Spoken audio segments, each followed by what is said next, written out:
My family threw a cruel backyard barbecue to celebrate my eviction. Goodbye, freeloader. They cheered as I walked out with my last box. My sister tossed a half-eaten hot dog at my feet, while my white brother-in-law mocked my career. They thought they were finally getting rid of the family disappointment so he could use my home for his tech startup. What they did not know was that I was a senior fraud investigator for a massive private equity firm, and I secretly held the protective hold on their heavily leveraged mortgage. By kicking me out, they just handed me the legal right to let the bank seize everything they owned. I silently took a photo of their little party and walked away. 2 weeks later, my phone would not stop ringing with their desperate apologies and begging. Before I continue this story, let me know where you are watching from in the comments below. Hit like and subscribe. If you have ever had to stand up to toxic family members who completely underestimated your worth, the Atlanta heat was suffocating that afternoon as I taped up the last cardboard box in my small bedroom. For 5 years, I had lived in the tiny guest house behind my parents' sprawling brick colonial home. To the outside world, my father, Reverend Calvin, was a pillar of the community. He drove a luxury sedan, wore custom-tailored suits, and preached about grace and humility every Sunday. But behind closed doors, our family dynamic was a toxic hierarchy, and I was firmly at the bottom. I am Maya, and at 33 years old, I was the designated family failure. Unlike my younger sister Chloe, who was the undisputed golden child, I did not marry a wealthy entrepreneur or spend my weekends at country clubs. I worked long hours quietly building my career while enduring their constant disrespect. I carried my box out the door. The smell of grilled ribs and expensive cigars hit me instantly.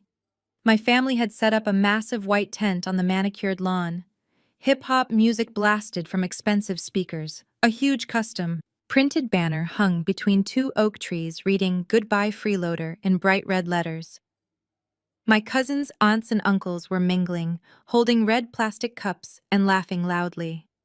I kept my face perfectly neutral as I walked down the stone pathway. Chloe stood by the patio furniture, looking flawless in a designer sundress that my parents had undoubtedly paid for. She nudged her husband Chad when she saw me approaching. Chad was a tall guy who loved throwing around buzzwords and playing the role of the tech genius. He stood by the massive grill wearing a custom black apron that had "Eviction Master" printed across the chest in bold white letters. He flipped a rack of ribs and gave me a condescending smirk. "Careful in the real world, Maya," he called out loudly, making sure the aunties nearby could hear him. "There are no handouts out there. You actually have to work for a living instead of leeching off your hardworking parents." A few of my relatives chuckled into their drinks. Chloe sauntered over and deliberately dropped a burnt piece of sausage on the grass right next to my sneakers. "Oops," she said with a fake pout. "Sorry, Maya. I know you will miss eating our leftover food, but do not worry too much. Chad has a demolition crew coming tomorrow to knock down the walls of your little shack. He needs the space for his new crypto mining server racks. It is time this property was finally used to generate real wealth instead of housing dead weight." I did not flinch. I just adjusted the grip on my cardboard box. Then my father stepped out onto the patio. Reverend Calvin looked immaculate as always, holding a glass of iced tea. He did not offer to help me with my heavy box. Instead, he reached into his chest pocket and pulled out a folded piece of crisp white paper. He walked over and shoved it directly onto the top of my moving box. "What is this?" I asked, keeping my voice dangerously calm. "That is an invoice," he declared, his deep preaching voice carrying over the music. I took the liberty of calculating the back rent you owe me for occupying my property for 5 years. $150,000. I expect you to act like a responsible adult and set up a payment plan. If you have any self-respect left, you will pay back the family that graciously put a roof over your head. I looked past him to see my mother, Vivian, sipping her wine and refusing to make eye contact with me. She was the one who enabled all of this, treating me like an unpaid servant.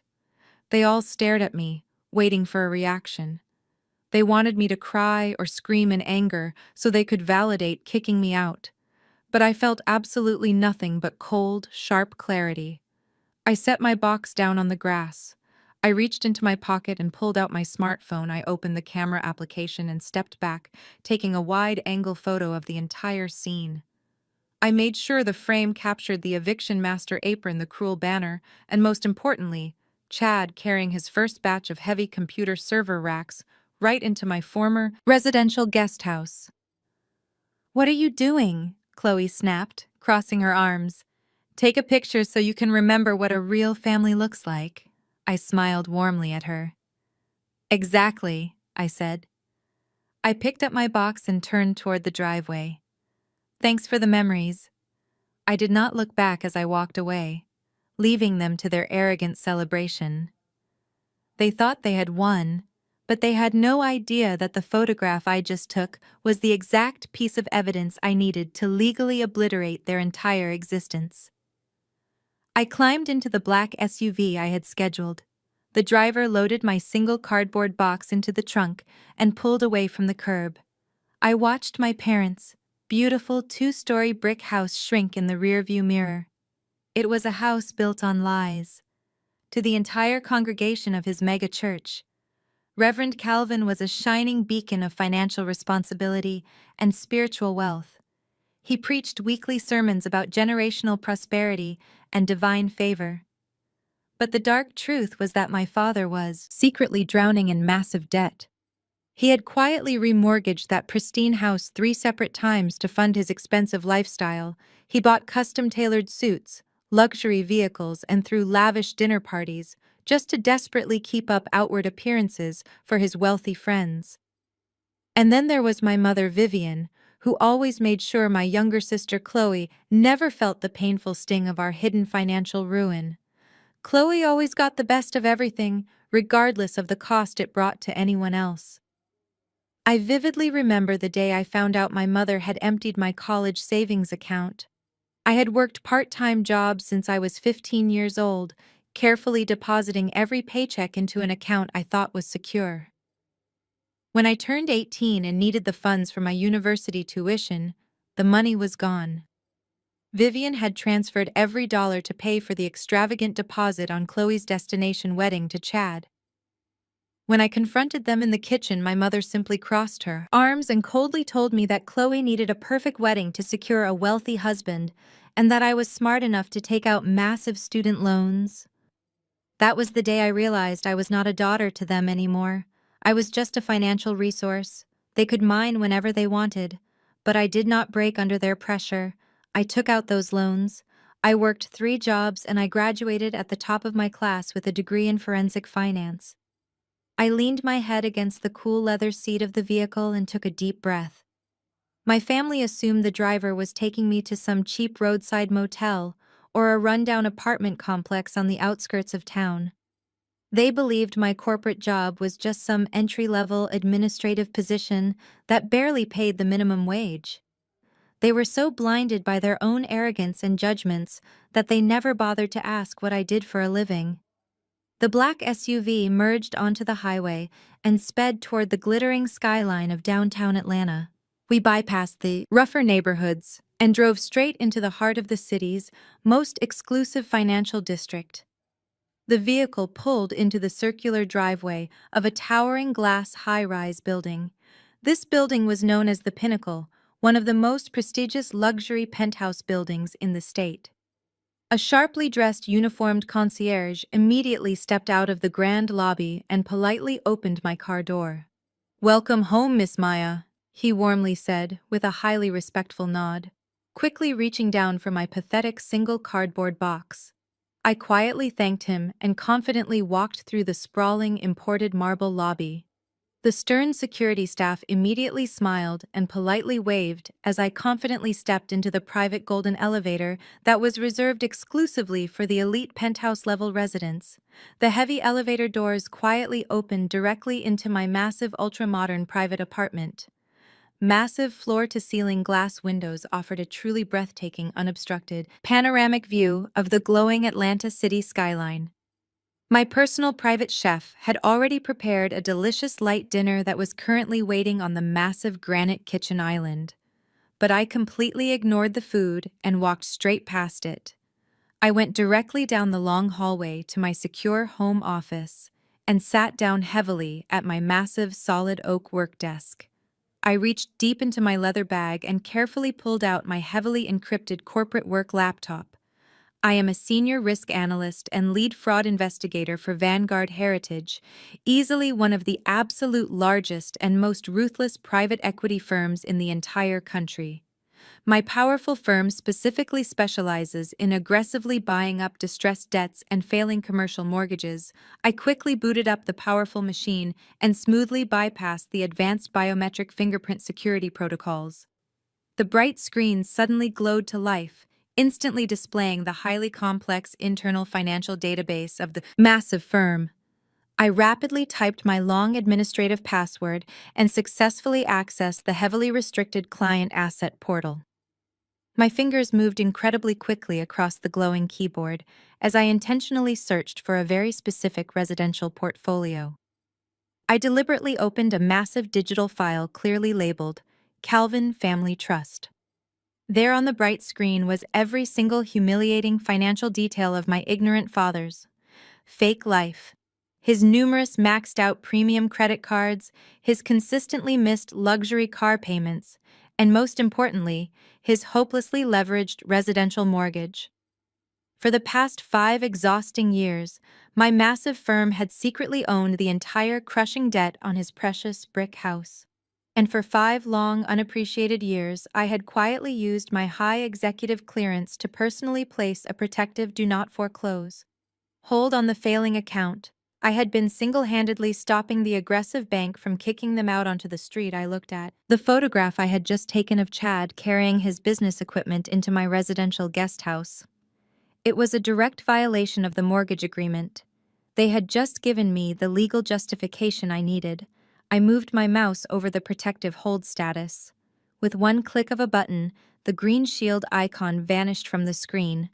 The account immediately updated its status to critical default. The system automatically generated a foreclosure initialization sequence that would be sent to the local authorities by morning. I closed the laptop. "You are on your own now, Dad," I whispered. I leaned back in my leather chair and watched the foreclosure sequence securely lock itself into the firm network. Just as the final confirmation screen illuminated my darkened office, my personal cell phone buzzed violently on the oak desk. The bright screen displayed a new incoming text message, notification from Chloe. She had sent a massive high-definition video file. I calmly picked up the device and tapped the screen to play the footage. The video immediately opened to show the interior of my former tiny guest house. The space was already completely unrecognizable. Chad was standing in the center of the small room, wearing a cheap yellow construction hard hat backwards and aggressively swinging a heavy steel sledgehammer right into the drywall of my old bedroom. A massive cloud of white plaster dust violently filled the air as the wall violently crumbled down to the wooden floorboards. Chloe flipped the phone camera angle around to show her own perfectly made-up face. She was chewing gum loudly and holding a ridiculously oversized iced coffee. "Look at this glorious destruction!" She practically squealed right into the phone microphone. "We are finally cleansing this entire property of your depressing loser energy." Chad is currently tearing down these absolutely worthless walls to make room for his massive industrial crypto mining servers. He already ordered 50 heavy-duty mining rigs and a massive commercial cooling system to be delivered tomorrow morning.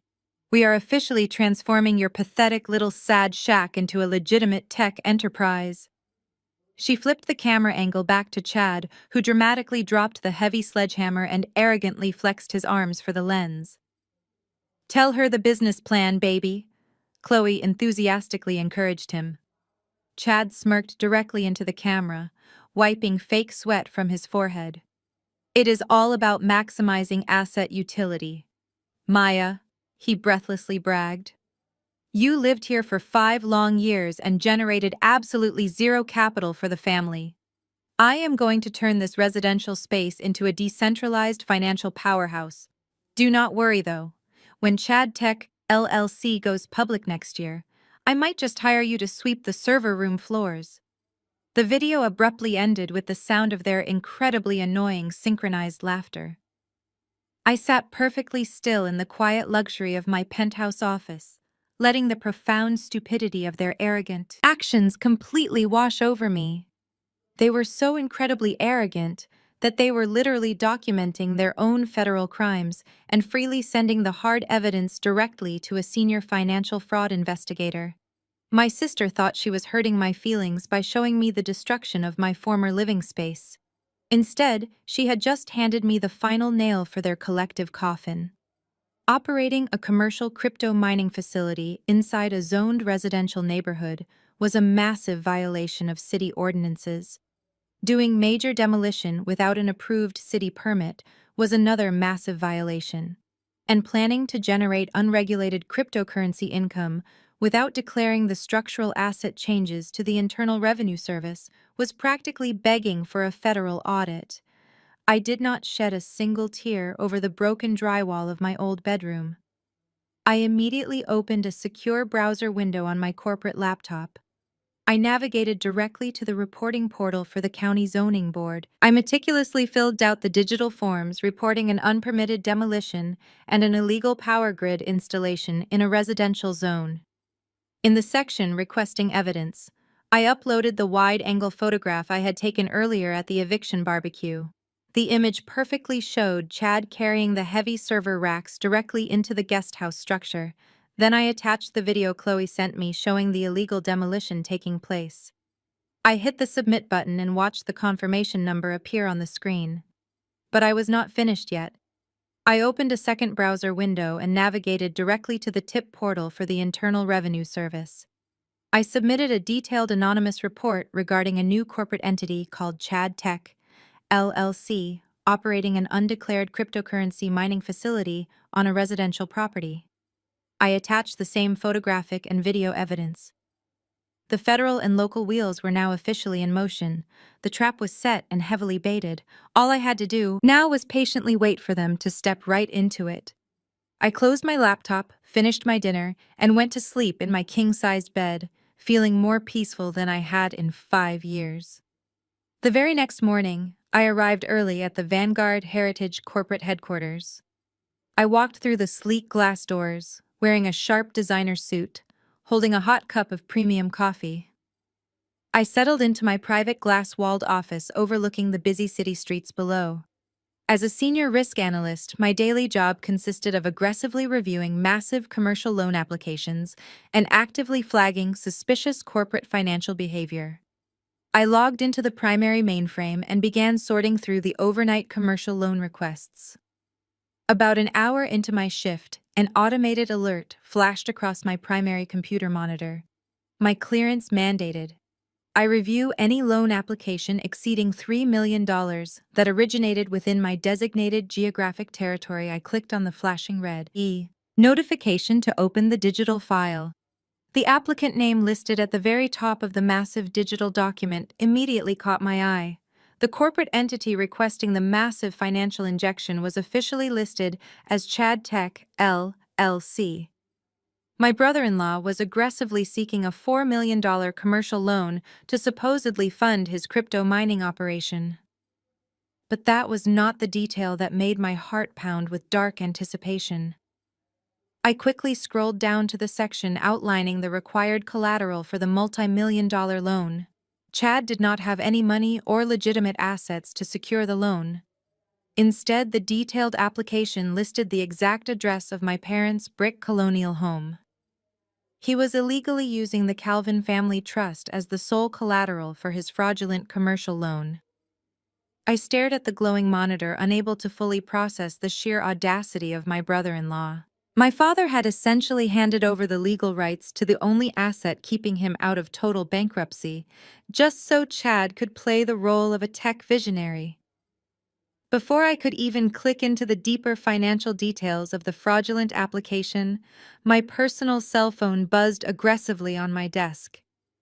I glanced down and saw the notifications rolling in rapidly from the family group chat cleverly named Blessed Calvins. I usually kept the chat muted, but today I decided to watch the disaster unfold in real time. Chad was holding court in the digital space, sending rapid-fire messages filled with rocket emojis and dollar signs. Guess who just secured a $4 million capital injection for Chad Tech LLC? He bragged into the group chat. We are taking this operation to the moon, baby. The responses from my extended family were immediate and nauseatingly enthusiastic.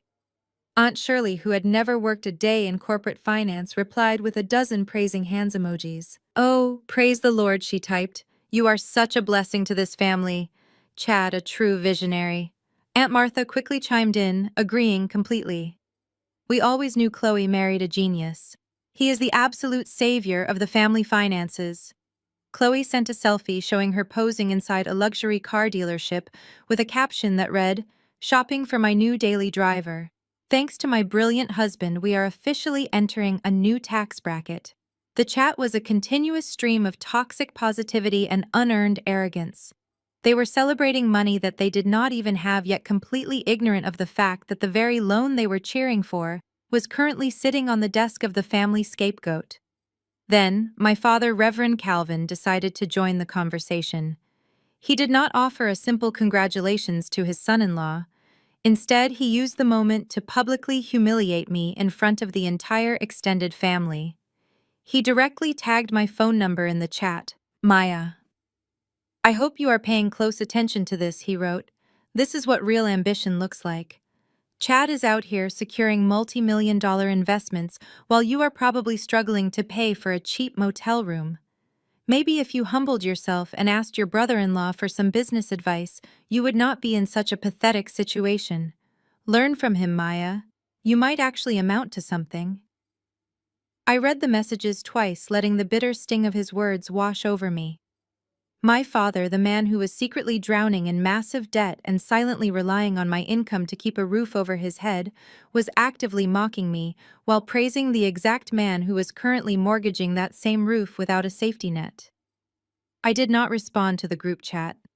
I did not defend myself or try to explain my reality. I simply locked my phone screen and placed it face down on my polished oak desk. Let them enjoy their digital celebration, I thought to myself, turning my attention back to the massive dual monitors on my desk. The absolute irony of the situation was almost poetic.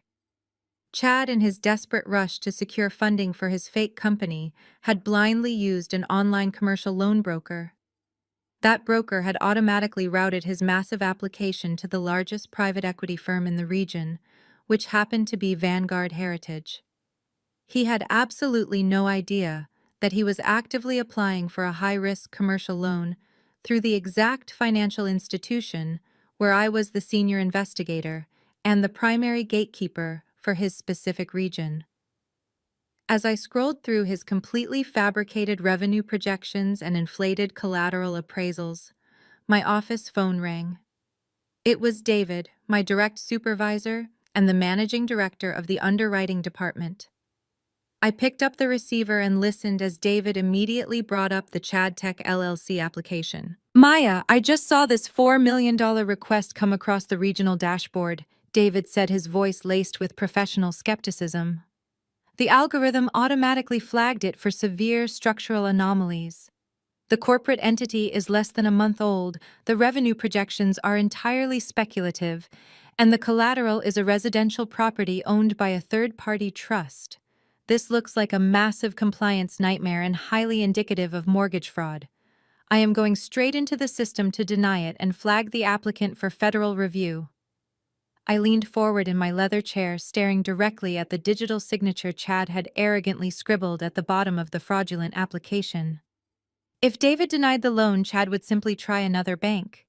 He might eventually find a shady lender willing to overlook the red flags, and he would inevitably drag my father down a different path of destruction. But if Vanguard Heritage approved the loan under my specific jurisdiction, I would maintain absolute control over the debt. The moment he violated the terms which he already had by illegally demolishing the guest house, I could immediately trigger a catastrophic default and freeze all associated assets. Wait, David, I said, keeping my voice perfectly calm and authoritative.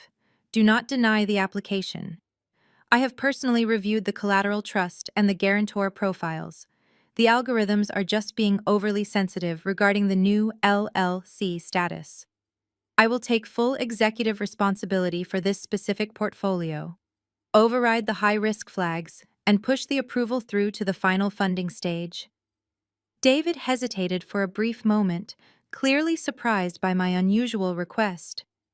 "Are you entirely sure about this, Maya?" he asked cautiously. "This is a highly exposed $4 million risk. If this guy defaults, it will be a massive mess for the firm." I looked down at my phone, which was buzzing again with another arrogant message from Chloe bragging about her future mansion. I smiled a cold, calculated smile.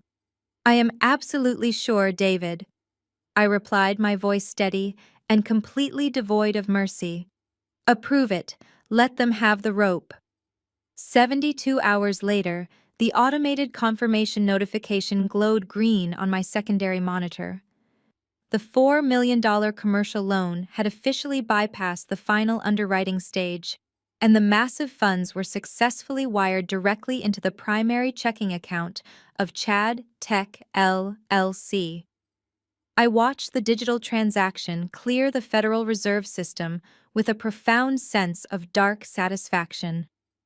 My arrogant brother-in-law was now officially holding $4 million of highly monitored institutional capital securely tied to a legally binding contract that he had already actively violated. The moment the massive wire transfer was complete, the digital footprint of his reckless financial spending became instantly visible on my secure internal tracking dashboard. He did not immediately invest the capital into his supposed commercial crypto mining infrastructure. He did not hire technical staff or secure the necessary commercial operating permits. Instead, the very first outgoing transaction was a massive wire transfer totaling over $140,000 to a luxury automotive dealership located in the most affluent suburbs of northern Atlanta. By Sunday afternoon, my entire family was living entirely in a manufactured reality of extreme wealth and unearned success. My mother, Vivian, had posted dozens of high-definition photographs across all her public social media platforms, documenting the lavish celebration they were throwing at the brick colonial house. The absolute centerpiece of the paved driveway was a brand-new supercharged white Range Rover with a giant red velvet bow stretched proudly across the shiny hood. It was Chloe's ultimate dream vehicle, completely purchased with the fraudulently obtained commercial loan funds. Standing proudly next to the heavy luxury vehicle was my father, Reverend Calvin, holding up his left wrist to explicitly show off a thick, solid gold Rolex watch. He wore a custom-tailored light linen suit and grinned broadly for the camera, looking exactly like a man who had just conquered the entire global financial world. They had even hired an exclusive private catering company to serve expensive imported seafood and premium-aged steaks right in the backyard. That was the exact same backyard where they had publicly humiliated me and chased me off the property like a stray dog just a few short weeks prior. The neighborhood aunties and uncles were all gathered around Chad, treating him like a visiting royal king. They were constantly pouring him expensive aged whiskey and loudly praising his supposed entrepreneurial genius to anyone who would listen. They were completely intoxicated by the blinding illusion of new money and the fake prestige it temporarily provided. As I sat quietly in my luxury penthouse sipping a cold glass of sparkling water, my personal cell phone suddenly vibrated aggressively on the cool marble kitchen island. The bright screen displayed an incoming FaceTime video call from Chloe. I took a deep, calming breath, carefully adjusting my physical posture to appear exhausted and entirely defeated before I finally accepted the video connection. Chloe's highly contoured face immediately filled the bright screen. She was sitting behind the thick leather-wrapped steering wheel of her pristine new Range Rover, wearing massive designer sunglasses and a deeply arrogant smirk. "Hey there, big sister," she practically sang into the microphone. "I just wanted to call and do a quick weekend welfare check. How exactly is the peasant life treating you out there? Are you currently taking the public bus to your sad little rented apartment? Or did you manage to find a stolen shopping cart to carry your one pathetic cardboard box? She flipped the phone camera view to aggressively show off the pristine white leather interior of the luxury vehicle, and then panned out the tinted window to show my father laughing loudly while flashing his heavy gold Rolex on the stone patio. We are just out here celebrating real tangible success, Maya. Chad officially closed his massive corporate investment deal. We are incredibly rich, baby.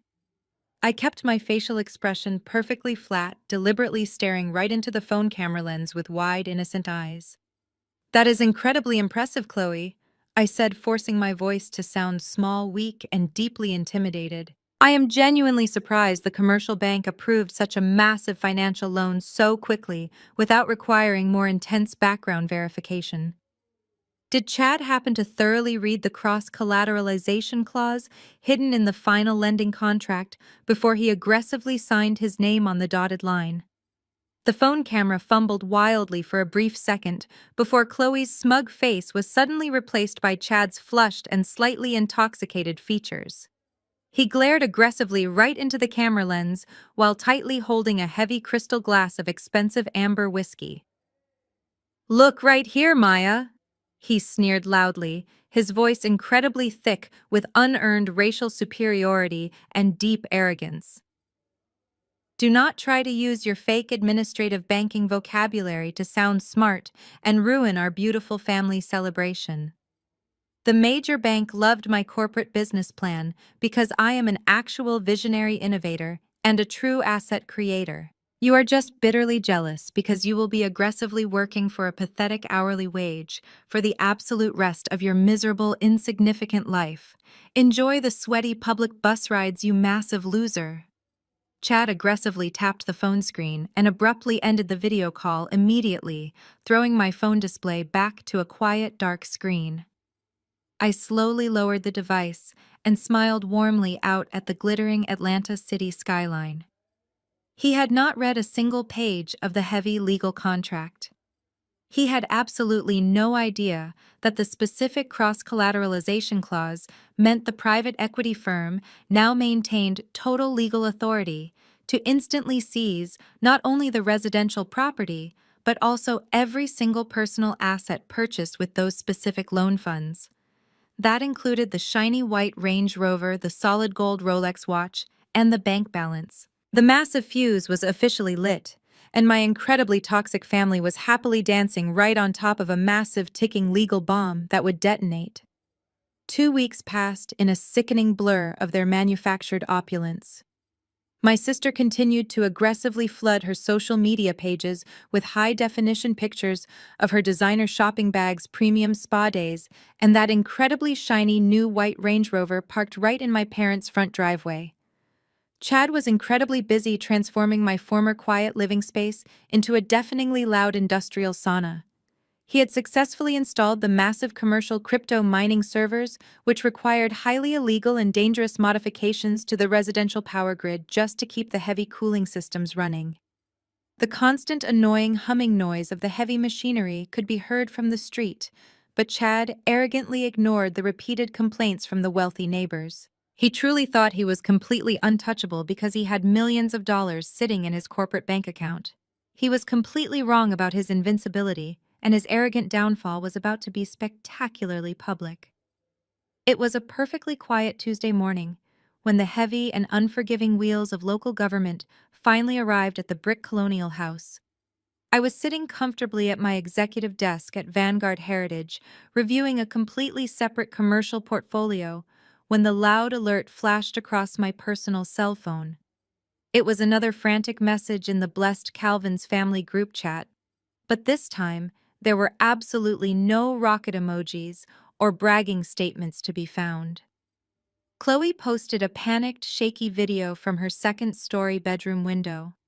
A massive fleet of white municipal trucks belonging to the county zoning board and the Department of Building and Safety had completely blocked the wide paved driveway. Several uniformed city inspectors, accompanied by 2 heavily armed local police officers, were marching directly across the manicured lawn toward the guest house.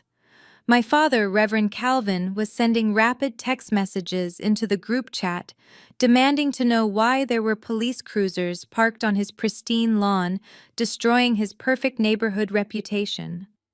I watched the shaky video feed closely as an incredibly arrogant Chad stormed out of the main house wearing expensive silk pajamas to aggressively confront the authorities. He confidently pointed his finger right at the lead city inspector, likely trying to use his fake tech chief executive persona to aggressively intimidate the local government officials. It did not work at all. The stern inspector simply handed him a remarkably thick stack of official citations. Chad had committed multiple severe municipal infractions. He was illegally operating a high-capacity commercial enterprise in a strictly residential zone. He had performed major structural demolition without a single approved city permit. And worst of all, he had illegally tapped directly into the main municipal power grid to bypass the standard residential energy limits for his massive machines.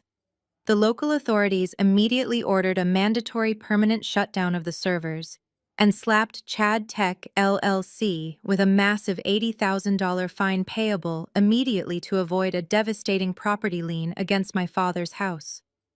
Chad probably thought he could simply pay the massive local fine using the remaining millions sitting comfortably in his commercial bank account. He foolishly assumed that raw money could easily fix the complicated legal mess he had arrogantly created for himself. But he fundamentally misunderstood how institutional capital actually works in the highly regulated real world. At the exact moment the county clerk officially registered the zoning violations and the subsequent massive property fine into the public municipal database, the highly advanced risk management algorithms at Vanguard Heritage instantly detected the severe legal anomaly. I was sitting peacefully in my glass-walled office when the automated corporate compliance system triggered a massive red alert right on my primary computer monitor. The powerful algorithm had successfully detected a critical breach of contract regarding the Chad Tech LLC commercial loan. The highly specific terms of his $4 million commercial loan explicitly required the underlying collateral property to remain in pristine legal standing, completely free of any municipal liens, structural violations, or illegal commercial activity. By forcefully transforming the residential guesthouse into an illegal crypto mining facility, Chad had instantly violated the core protective covenant of his massive loan agreement. The system protocol required a senior fraud investigator to manually review the sudden breach and officially determine the appropriate financial action. As the managing executive for that specific geographic region, the final decision was entirely mine to make. I calmly clicked on his active account profile. I could see the remaining $3.8 million sitting right there in his corporate checking ledger. I slowly moved my mouse over the strict security protocol menu and deliberately selected the option for a total institutional asset freeze. I clicked confirm. In less than a single second, the massive bank mainframe completely locked down every single dollar tied to Chad Tech LLC. His corporate accounts, his newly issued platinum credit cards, and his direct cash access were entirely frozen. The money was officially gone, trapped securely behind a massive institutional firewall that he could not possibly breach. Chad was completely unaware of the digital financial execution that had just silently taken place from my office desk. Later that same evening, he arrogantly decided to play the role of the wealthy tech visionary by hosting a lavish dinner for several potential new business partners. According to Chloe's bragging social media updates, they were dining at an incredibly exclusive downtown steakhouse where they ordered imported Wagyu beef, expensive aged whiskey, and the cheapest bottle of wine cost more than my entire monthly grocery budget. He was desperately trying to secure even more outside funding to quickly cover his new county fines, acting as if the morning zoning raid was just a minor administrative misunderstanding that he had already brilliantly handled. At the end of the incredibly extravagant meal, the sharply dressed waiter approached their crowded table and politely presented the heavy leather-bound check holder. The total dinner bill was easily over $3,000. Chad confidently pulled out his heavy metal corporate debit card and handed it to the waiter with an arrogant smirk, probably loudly bragging to his wealthy guests about his massive company expense account. The waiter walked over to the digital payment terminal and quickly swiped the heavy metal card. The machine immediately beeped loudly, displaying a bright red declined notification on the glowing screen. Chad laughed nervously, assuming it was just a simple banking error, and quickly handed the waiter a different platinum credit card, strictly tied to the exact same frozen account. The waiter swiped it again. The machine beeped a second time, declined. The arrogant smirk completely vanished from his pale, sweating face as the crushing reality of his terrifying financial situation finally began to set in, while his powerful investors stared at him in absolute dead silence. Chad swallowed hard as his throat suddenly went completely dry. He let out a loud, forced laugh and nervously waved his hand at the confused waiter. "It must be a security fraud alert," he lied smoothly to his wealthy guests. "My bank is incredibly protective of my massive corporate assets." He quickly reached into his inner jacket pocket and produced a personal credit card, praying silently that the modest credit limit had not been maxed out by Chloe's recent luxury shopping sprees. He handed the plastic card to the waiter with trembling fingers. The transaction barely went through, leaving him with only a few dollars of available credit to his name. The rest of the dinner was a complete blur of fake smiles and empty promises, as Chad desperately tried to maintain his confident billionaire facade while his stomach twisted into painful knots. His investors eventually left the restaurant completely unaware of the massive financial crisis brewing right beneath the surface. When he finally returned to the brick colonial house later that night, the massive property was entirely quiet, except for the incredibly loud humming of his illegal crypto servers in the backyard. Chloe was already asleep upstairs, comfortably wrapped in expensive silk sheets, completely oblivious to the fact that her new rich lifestyle was rapidly evaporating. My father had left a handwritten note on the kitchen counter, reminding Chad to pay the expensive landscaping bill. Chad completely ignored the note and rushed straight into his makeshift home office. He frantically booted up his computer and logged into his Vanguard Heritage corporate banking portal. A massive red warning banner immediately filled the entire screen. His $4 million were officially frozen pending a mandatory compliance review regarding the local county zoning violations. The automated digital prompt clearly demanded a verified municipal clearance document to unlock the massive institutional funds. Panic completely consumed his arrogant mind. He knew perfectly well that the county would never issue a clearance document for his highly illegal mining operation. The massive $80,000 fine was still unpaid and actively accruing daily interest penalties. If he did not unfreeze those funds immediately, his new company would instantly collapse and his massive fraud would be exposed to the entire family. But Chad firmly believed he was infinitely smarter than everyone else, especially some faceless banking algorithm. He quickly searched the internet and found a standard municipal zoning permit from a completely different local business. He downloaded the digital document and opened an advanced editing program. For the next 3 hours, he meticulously altered the dates, the property address, and the official inspector's signatures. He forged the official county seal and completely fabricated a fake approval code indicating that the guesthouse servers were fully compliant with all local residential regulations. He arrogantly assumed the massive private equity firm used basic automated software to blindly scan uploaded compliance forms and checkboxes. He had absolutely no idea that every single high-risk document was manually reviewed by human experts. He saved the highly illegal forged document as a digital file, confidently uploaded it directly to the secure banking portal, and hit submit. He leaned back in his expensive desk chair and exhaled deeply, genuinely, believing his brilliant technical skills had just successfully outsmarted the entire global financial system. He went to sleep that night feeling like an untouchable genius.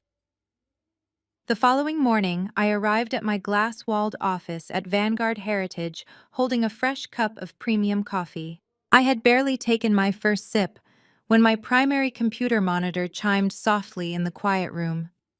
A secure notification popped up on my regional dashboard indicating that Chad Tech LLC had successfully submitted supplementary compliance documentation for my personal review. I calmly set down my coffee mug and clicked the flashing alert. The digital file opened instantly on my large, high-resolution screen. I stared at the forged zoning permit and could not stop a genuine smile of pure satisfaction from slowly spreading across my face. It was an incredibly sloppy forgery. His arrogance had made him careless. He had used the wrong municipal font for that specific county district, and the inspector's signature he copied actually belonged to an official who had formally retired over 3 years ago. The digital barcode he pasted at the bottom of the page linked to a completely unrelated commercial bakery permit from a different zip code. He had even misspelled the name of his own street in one of the forged paragraphs. My brother-in-law was not just incredibly arrogant. He was dangerously stupid. Submitting a forged government document to a heavily regulated institutional bank across state digital lines to unfreeze a multi-million-dollar commercial loan was not a simple administrative mistake. It was the textbook legal definition of severe federal wire fraud and aggravated bank fraud. I did not simply click the reject button to ask him for a better copy or warn him about his mistake. I immediately initiated a full executive escalation protocol. I carefully downloaded the forged document, precisely capturing his unique computer network address, the exact digital timestamp of his late-night upload, and his secure login credentials to definitively prove he was the one who submitted it. I meticulously bundled this damning digital evidence with his original fraudulent loan application, the actual county citation I had requested from the local authorities, and a comprehensive ledger record of his frozen institutional assets. I opened the highest security channel on the private firm network, which provided a direct encrypted pipeline to the Federal Fraud Division and the White-Collar Crime Unit of the Federal Bureau of Investigation. I attached the massive evidence file to the secure federal tip portal.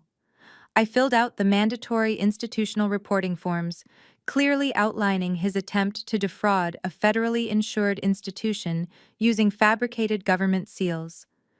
With one decisive keystroke, I officially transferred jurisdiction of his criminal actions from my private corporate firm directly to the United States federal government. I closed the portal, locked my computer screen, and took a calm sip of my warm coffee, looking out over the beautiful city skyline. Chad thought he was cleverly fixing a minor local zoning problem from his bedroom computer. He had absolutely no idea that his arrogant midnight editing session had just officially upgraded his situation from a municipal property fine to a massive federal felony. The following morning, Reverend Calvin woke up completely unaware that his entire financial existence had been completely wiped out overnight. He dressed in one of his custom-tailored light linen suits and drove his expensive luxury sedan to his exclusive private country club. He had a prestigious weekly golf game scheduled with several wealthy church donors and local politicians. It was his standard routine to stop at the premium banking machine in the country club lobby to withdraw a massive stack of crisp $100 bills. He loved flashing the thick wad of cash while tipping the club staff to maintain his carefully crafted image of overflowing prosperity. He confidently slid his heavy platinum debit card into the machine and punched in his personal identification number. He requested $2,000 and waited for the familiar sound of counting money. Instead, the machine emitted a loud, harsh beep, and the screen flashed a bold red error message stating the transaction was denied due to insufficient funds. Calvin scoffed out loud, assuming it was a ridiculous technical error. He quickly pulled out a different premium credit card, directly linked to his massive personal trust account, and slid it into the reader. The machine beeped again. "Account frozen. Please contact your financial institution." A cold knot of genuine panic suddenly formed in the pit of his stomach. He abandoned his golf game and rushed out to his luxury car. He immediately dialed his dedicated private wealth manager on the secure banking line, demanding to know why his premium accounts were malfunctioning. The financial representative on the other end of the phone did not use his usual overly polite tone. The manager coldly informed my father that Vanguard Heritage had officially triggered an emergency asset seizure protocol at the opening of the business day. The manager explained that because Reverend Calvin had foolishly signed a cross-collateralization agreement as the primary guarantor for Chad Tech LLC, his personal finances were completely exposed. Chad had critically defaulted on the multi-million-dollar commercial loan and was now actively under federal investigation for submitting forged government compliance documents. Therefore, the private equity firm had legally exercised its right of offset. Every single penny in my father's personal checking accounts, his retirement savings, and his emergency church funds had been forcefully drained to cover the massive administrative penalties and immediately secure the high-risk collateral.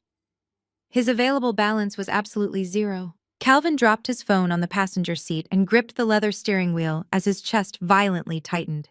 His entire fake world was rapidly collapsing around him. He realized with absolute horror that the brilliant tech genius son-in-law he had been publicly praising had just secretly destroyed his entire life. Calvin recklessly sped all the way back to the brick colonial house, ignoring several traffic lights in his desperate panic.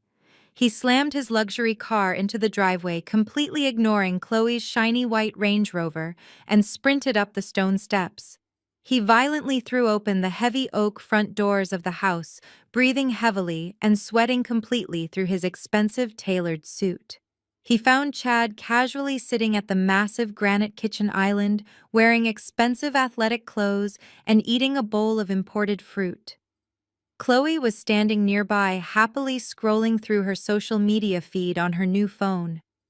Calvin did not hesitate. He marched directly into the kitchen and violently swept his arm across the granite counter, sending Chad's expensive fruit bowl shattering against the hardwood floor. Chad jumped back in shock, demanding to know what was wrong with him. Calvin screamed at the top of his lungs, completely dropping his calm, peaceful pastor persona. He loudly demanded to know exactly what Chad had done with the commercial loan. He screamed that his entire life savings were completely gone, and his bank accounts had been entirely seized because of the fraudulent crypto mining company. Chad went completely pale and started stammering uncontrollably. He nervously tried to lie his way out of the confrontation, claiming it was just a minor administrative glitch and that the bank was simply doing a routine security audit.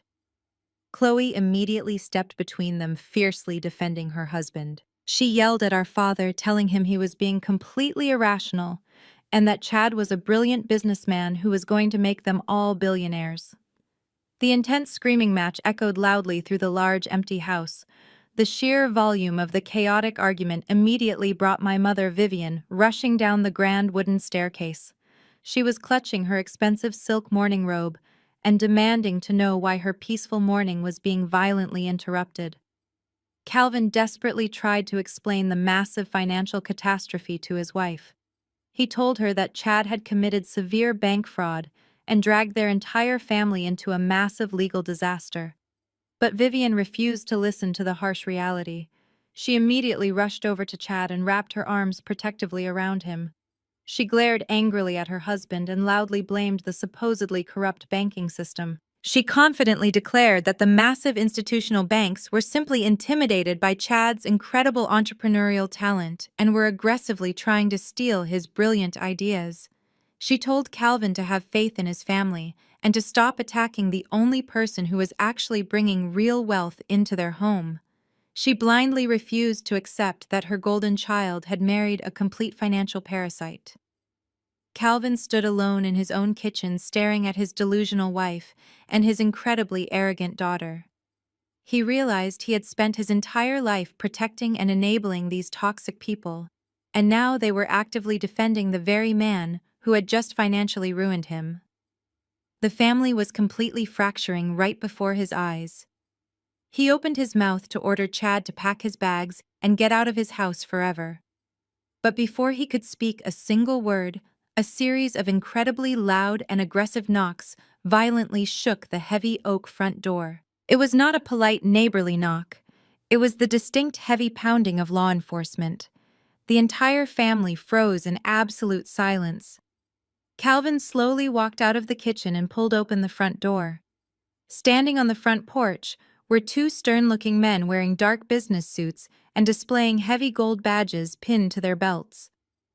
The lead agent held a thick stack of official legal documents in his hand. He looked directly past my terrified father and locked eyes with my trembling brother-in-law. The agent loudly announced that he was with the Criminal Investigation Division of the Internal Revenue Service. He stated clearly that he was there to officially serve a federal subpoena to Chad for multiple counts of aggravated wire fraud and the illegal forgery of government documents. The devastating legal bomb had finally detonated right on their perfect front porch. Chad took the thick stack of legal documents from the federal agent with violently trembling hands. He could not speak a single word. The two stern agents turned around and walked back down the pristine paved driveway, leaving the heavy front door wide open. The heavy, suffocating silence that immediately followed was completely unbearable. Chloe violently snatched the official papers right out of her husband's hands. Her eyes frantically scanned the bold legal text. Words like federal indictment wire fraud and mandatory court appearance jumped completely off the pages. The expensive designer sunglasses she was wearing slipped down her nose as her flawless, arrogant facade completely crumbled. "You forged a government document!" she screamed at the top of her lungs, her voice echoing through the quiet luxury neighborhood. "You told me you were a brilliant tech visionary. You told me we were rich. You are nothing but a common criminal, and you have completely ruined my life." Chad desperately tried to grab the legal papers back, nervously stammering about a massive misunderstanding and arrogantly claiming his corporate lawyers would easily fix the minor administrative error. But Chloe was completely hysterical now. She threw the heavy subpoena directly at his chest and aggressively pushed him backward. "You do not even have a corporate lawyer," she yelled violently, shoving him again. "Your credit cards were just declined at the exclusive steakhouse, and your bank accounts are completely frozen. You lied to me about absolutely everything." My mother Vivian rushed forward desperately, trying to physically separate them. She frantically begged Chloe to lower her voice and remember their wealthy neighbors, but the damage was already done. Several people next door had already stepped out onto their front porches to eagerly watch the chaotic public spectacle unfold.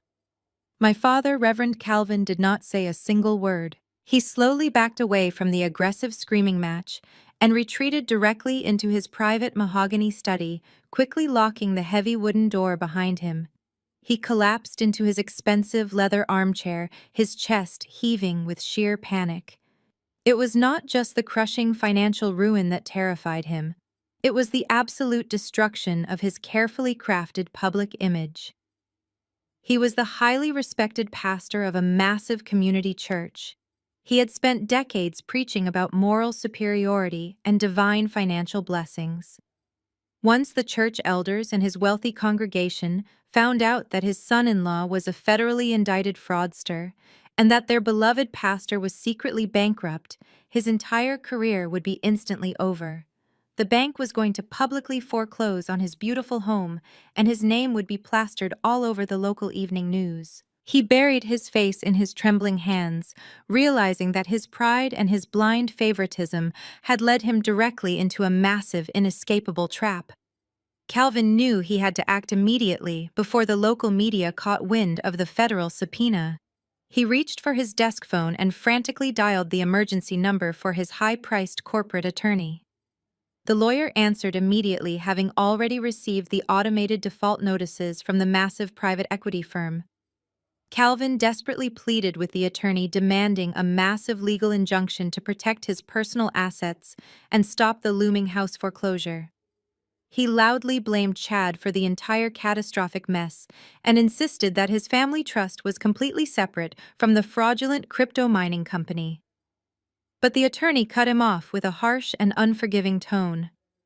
"Calvin, you willingly signed the cross-collateralization agreement as the primary financial guarantor," the lawyer explained coldly. "Your signature is on the final legal contract right next to his." Vanguard Heritage holds the absolute legal right to seize your home and completely drain your accounts to cover his massive default.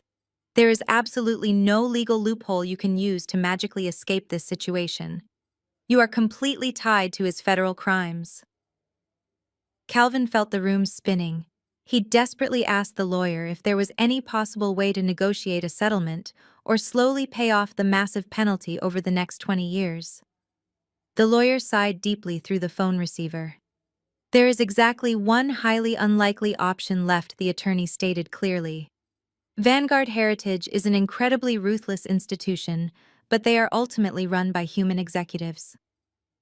The only person who holds the institutional authority to temporarily halt the automatic foreclosure and restructure your massive debt is the specific regional executive who personally initiated the asset freeze. You need to immediately find the senior risk manager assigned to your specific portfolio.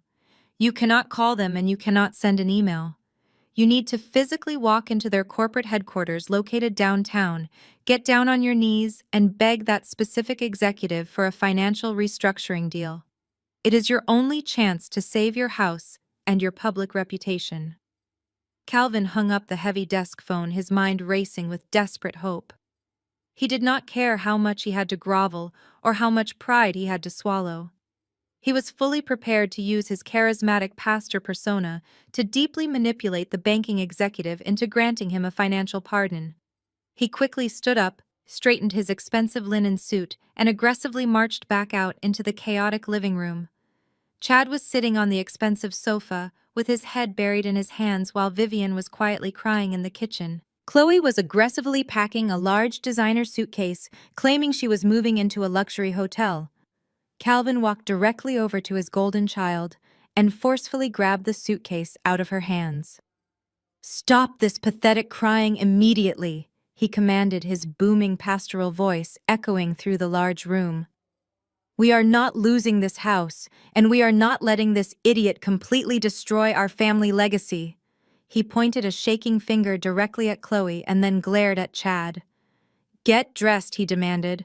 "Put on your absolute best clothes. We are going downtown to the private equity firm right now. We are going to the bank to fix this." The ride into downtown Atlanta was completely silent. No one spoke a single word as my father aggressively navigated his luxury sedan through the heavy morning traffic toward the financial district. Chad was sitting in the back seat, violently bouncing his knee and sweating completely through his expensive designer shirt. Chloe was staring out the tinted passenger window with her arms crossed tightly over her chest, refusing to look at her husband. My mother, Vivian, sat nervously in the front seat, reapplying her expensive lipstick every 5 minutes, trying desperately to maintain the fragile illusion of control. When they finally pulled up to the towering glass and steel skyscraper of Vanguard Heritage, the sheer scale of the massive building completely stripped away their remaining arrogance. This was not a friendly local neighborhood credit union or a small community bank where Reverend Calvin could easily throw his weight around and demand special treatment from the local branch manager. This was a global financial fortress that managed hundreds of billions of dollars. The massive glass entry doors were flanked by stern, armed security guards wearing immaculate tailored suits and earpieces. As my family walked through the grand entrance, the incredibly high ceilings and the vast expanse of imported Italian marble floors made them feel entirely insignificant. The enormous lobby was buzzing with highly powerful corporate executives, sharp attorneys, and international investors moving with absolute purpose and quiet authority. My father felt a cold, nervous sweat break out on the back of his neck. He suddenly realized that his tailored linen suit and his solid gold Rolex watch looked completely cheap and pathetic in this highly exclusive environment of true institutional wealth. Chad looked like a terrified child walking into a principal's office. The heavy federal subpoena was carefully folded and hidden deep inside his jacket pocket, but it felt like a massive lead weight pressing directly against his chest, making it incredibly hard to breathe. They slowly approached the main reception desk, which was a massive curving slab of polished black granite. My father cleared his throat, attempting to project his booming pastoral voice, but it came out as a weak, nervous rasp. He told the intimidating receptionist that he urgently needed an emergency meeting with the regional executive in charge of the Chad Tech LLC portfolio and the Calvin Family Trust. The receptionist did not smile or offer any polite pleasantries. She simply asked for their official government identification and typed rapidly on her glowing computer terminal. The cold efficiency of the massive building was completely suffocating. There was no special treatment for a local church pastor here. A silent security guard escorted them to a private golden elevator that shot them directly up to the highly restricted 50th floor of the executive tower. The private executive waiting area was incredibly quiet, featuring expensive minimalist leather furniture and massive floor-to-ceiling windows overlooking the sprawling city below. They awkwardly sat down on the pristine leather sofas, feeling completely out of place. The heavy, agonizing silence was quickly broken by their frantic, hushed whispering. Chad leaned forward, resting his elbows on his knees, and nervously wiped the heavy sweat from his forehead. "Listen to me," he whispered aggressively, trying desperately to reclaim his shattered alpha persona. "I know exactly how these high-level corporate guys think. The senior risk manager is probably just some rigid older tech bro who only cares about aggressive profit margins and rapid scalability. I speak their exact language. If I just get in the room and pitch my massive vision for the decentralized server farm, I can easily charm him into restructuring the debt and dropping the federal charges. I just need to use the right financial buzzwords to show him I am a serious player in the tech space. I can totally flip this situation around." Chloe let out a harsh, bitter laugh that echoed slightly in the quiet waiting room. "You are completely delusional, Chad," she hissed venomously, her eyes filled with absolute disgust. "You do not even have a real company. You just forged a government document from your bedroom computer like a common criminal. You are not a tech visionary, you are a massive liability, and you are going to federal prison." My father violently grabbed Chad's arm, digging his fingers deeply into the expensive fabric of his shirt. "You will not say a single word in this meeting," Calvin threatened, his voice shaking with absolute rage and deep panic. "You will sit down, keep your mouth completely shut, and let me handle the negotiation. I am a highly respected community leader, and I will demand professional courtesy from this bank manager. I will promise to cover the fines through my church donations if I have to, but you will not ruin this with your stupid, arrogant tech garbage. You have already destroyed my entire life savings and put a federal target on my back." Vivian frantically shushed them all, desperately looking around to see if any of the wealthy executives walking past the glass walls were watching their pathetic family meltdown. She nervously smoothed her designer skirt and told everyone to put on a brave face because they were still a family of high status. Before the bitter argument could escalate any further, the heavy frosted glass doors of the waiting room slowly slid open. A sharply dressed executive assistant stepped into the room holding a sleek digital tablet.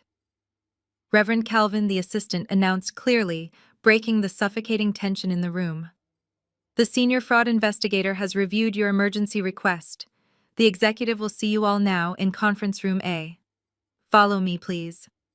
The executive assistant turned sharply on her designer heels and led them down a long, sprawling corridor.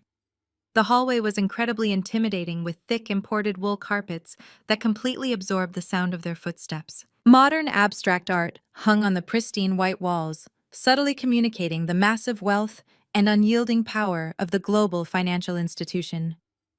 My family followed behind her in a tight, anxious cluster. My father, Reverend Calvin, kept nervously adjusting the collar of his tailored linen suit, which was now entirely damp with cold sweat. He kept clearing his throat, trying to mentally prepare his most charismatic pastoral voice. Chad was breathing heavily, walking with a stiff, unnatural gait, as the heavy federal subpoena burned a metaphorical hole right through his jacket pocket.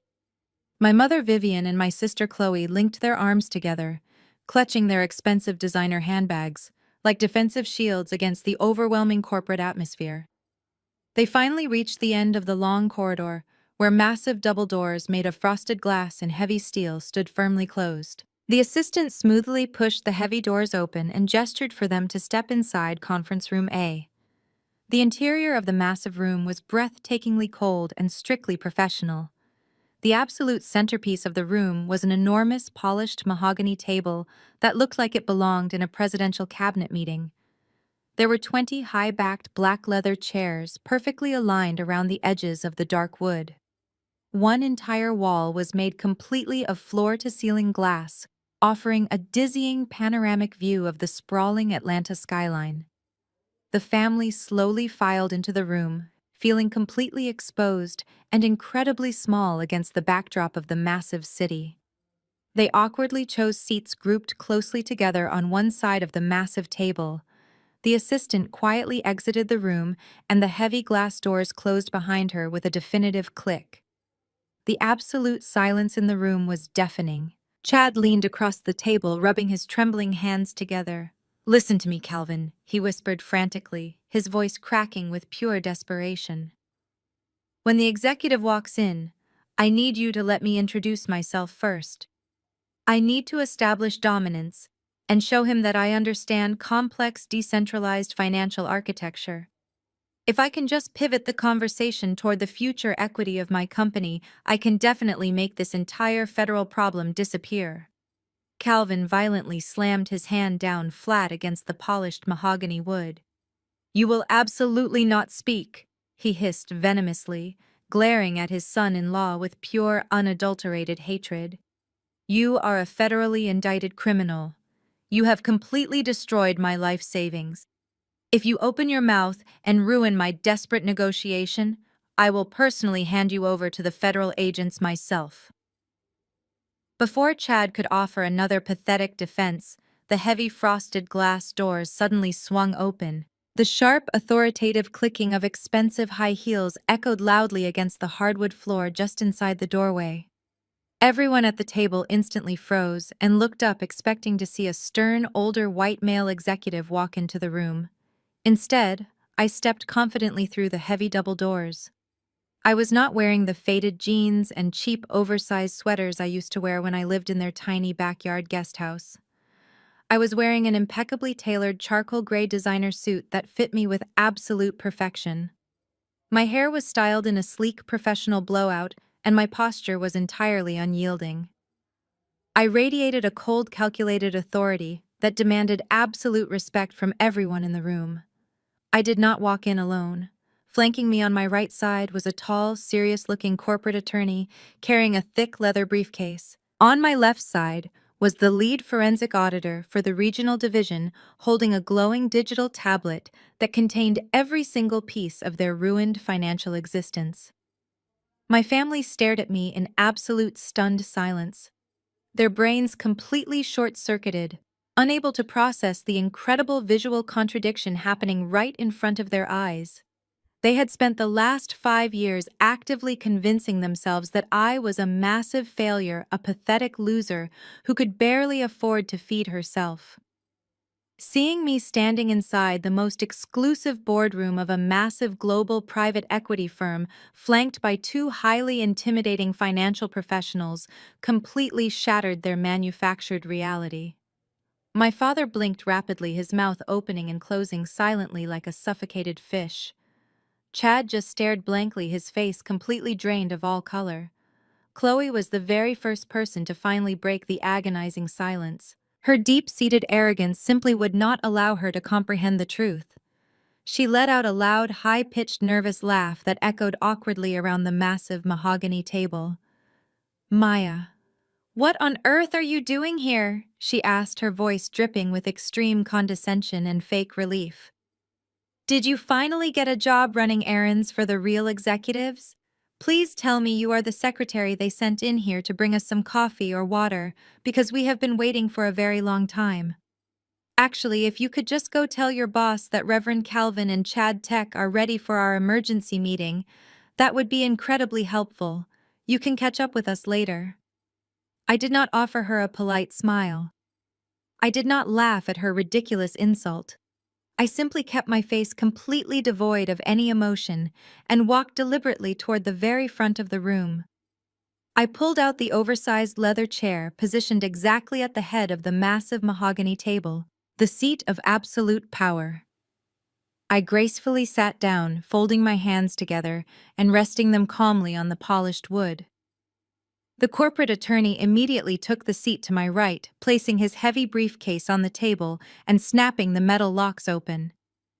The forensic auditor sat to my left, tapping the screen of his tablet and pulling up the massive federal fraud file. I looked directly down the length of the long table, locking my cold eyes directly onto my incredibly arrogant sister. "I am not here to fetch your coffee, Chloe," I stated clearly, my voice echoing with absolute authority and terrifying calm. "I am the senior risk manager and the lead fraud investigator for Vanguard Heritage. I am the executive who froze your accounts. I am the one who sent the federal authorities to your front porch. And I am the only one who decides if you get to keep your house or if you end up sleeping on the street." The absolute horror that violently washed over their faces was the most beautiful thing I had ever witnessed. My father gasped loudly, clutching his chest as if he had just been physically struck. My mother Vivian covered her mouth with both of her trembling hands, tears of pure terror suddenly welling up in her eyes. But the reaction from my brother-in-law was by far the most satisfying. Chad stared directly into my eyes and physically shrank back into his expensive leather chair. His mouth hung wide open and his hands shook violently against the table. In that single devastating moment, the crushing reality completely crashed down upon him. He finally realized that his entire future, his freedom, and his desperate fate were resting entirely in the hands of the exact same woman he had cruelly mocked and evicted from her home just a few weeks ago. I allowed the heavy, suffocating silence to stretch for a full 60 seconds, letting the crushing reality of my true identity fully settle into their panicked minds. No one moved. No one dared to speak a single word. I calmly reached out and tapped the glowing screen of my digital tablet. The massive glass wall located directly behind me instantly darkened and seamlessly transformed into a state-of-the-art, high-definition projection screen. A massive crystal-clear image suddenly flashed onto the display, completely illuminating the dark boardroom. It was the exact photograph I had taken on the blazing hot afternoon of my humiliating eviction. The bright red "Goodbye Freeloader" banner was clearly visible, proudly strung between the large oak trees. My sister Chloe was perfectly captured mid-laugh with a red plastic cup held high in her manicured hand. But the absolute focal point of the massive digital image was Chad. He was wearing his ridiculous custom Eviction Master apron, sweating heavily, while aggressively carrying a massive stack of commercial computer server racks directly into my former residential guest house. My father squinted at the bright screen, his face twisting in absolute confusion and deep dread. "You took a picture of our family barbecue," he whispered, his voice trembling violently, as he completely failed to understand the gravity of the image. "I do not understand what a family party has to do with this massive bank or the frozen commercial loan." I leaned forward, resting my forearms gracefully on the polished mahogany table. I did not raise my voice. I did not need to yell to command absolute authority in this building. "That is not just a photograph of a cruel family gathering," I explained coldly, my voice echoing off the glass walls. "That is heavily documented, time-stamped photographic evidence of severe lease violations and illegal commercial activity taking place on a strictly zoned residential property. Vanguard Heritage requires pristine legal compliance for any property used as financial collateral. For the past 5 agonizing years, your heavily leveraged residential mortgage was securely protected by a highly restricted internal security hold. It was a massive protective block that I personally placed on your failing account to aggressively prevent this exact global financial institution from throwing you out onto the literal street." My mother's eyes went incredibly wide. "You protected the house?" She gasped softly, her hands shaking uncontrollably. I completely ignored her interruption and kept my cold gaze locked entirely on Chad. "But the specific legal terms of that protective hold strictly prohibited any unpermitted structural demolition or illegal commercial enterprises," I continued smoothly. "When When you arrogantly kicked me out of my own home so Chad could illegally build his fraudulent crypto mining server farm, you actively violated the foundational terms of that protective agreement. You broke the law. This single photograph gave me the absolute legal justification I needed to permanently void your mortgage protection. You literally handed me the exact weapon I needed to legally authorize the immediate seizure of your family home. You joyfully celebrated your own financial execution. The corporate attorney sitting to my right smoothly slid a thick stack of printed financial documents across the polished table directly toward Chad. The top document was a brightly printed copy of the incredibly sloppy forged municipal zoning permit he had desperately submitted the night before. And since you arrogantly decided to submit a forged government document across secure digital banking lines to fraudulently unfreeze your corporate assets, you have now triggered a mandatory federal investigation, I added, watching the absolute terror flood his eyes. I personally forwarded this pathetic, sloppy forgery directly to the Federal Bureau of Investigation. Your commercial loan is permanently canceled. Your corporate accounts are permanently seized. You are completely finished. Chad physically trembled as he stared down at the printed forgery, realizing his massive secret was completely exposed. The color completely drained from his face, leaving him looking incredibly sickly and pathetic under the bright fluorescent boardroom lights. He desperately lunged forward, pressing his shaking, sweaty hands flat against the mahogany table. "Maya, please, you have to listen to me," he begged, his voice cracking with pure pathetic desperation. "We are family. You are my sister. You cannot do this to your own family over a simple administrative misunderstanding. I was just trying to build a massive financial legacy for all of us. I can fix this. I can work for you. Please, Maya, do not send me to federal prison. Have some mercy on your brother." I let out a low, humorless laugh that cut through the sterile room like a razor blade. Family. I repeated the word slowly, letting it hang bitterly in the cold, conditioned air. I tapped my tablet again, bringing up a meticulously organized spreadsheet on the massive screen behind me. Let us briefly review your strict definition of family, Chad. On April 14th, you loudly told the entire church congregation that I was a financial parasite, draining my parents' retirement fund. On June 2nd, you cornered me in the kitchen and told me I would never be anything more than a glorified administrative assistant because I lacked the genetic drive for real success. And just a few weeks ago, you stood in the backyard wearing that incredibly stupid apron and mocked my entire career. "Careful in the real world, Maya." I quoted him with absolutely perfect, chilling accuracy. "No handouts out there. You actually have to work for a living instead of leeching off your hardworking parents." I closed the spreadsheet, the screen going dark, and I stared right through his terrified, panicked eyes. "You wanted me to experience the real world without any handouts, Chad. Welcome to the real world. Here there are massive, unavoidable federal consequences for your arrogant stupidity. I am simply holding you to your own highly demanding standard." Chad collapsed back into his heavy leather chair, completely defeated, openly sobbing into his shaking hands. He sounded like a terrified child.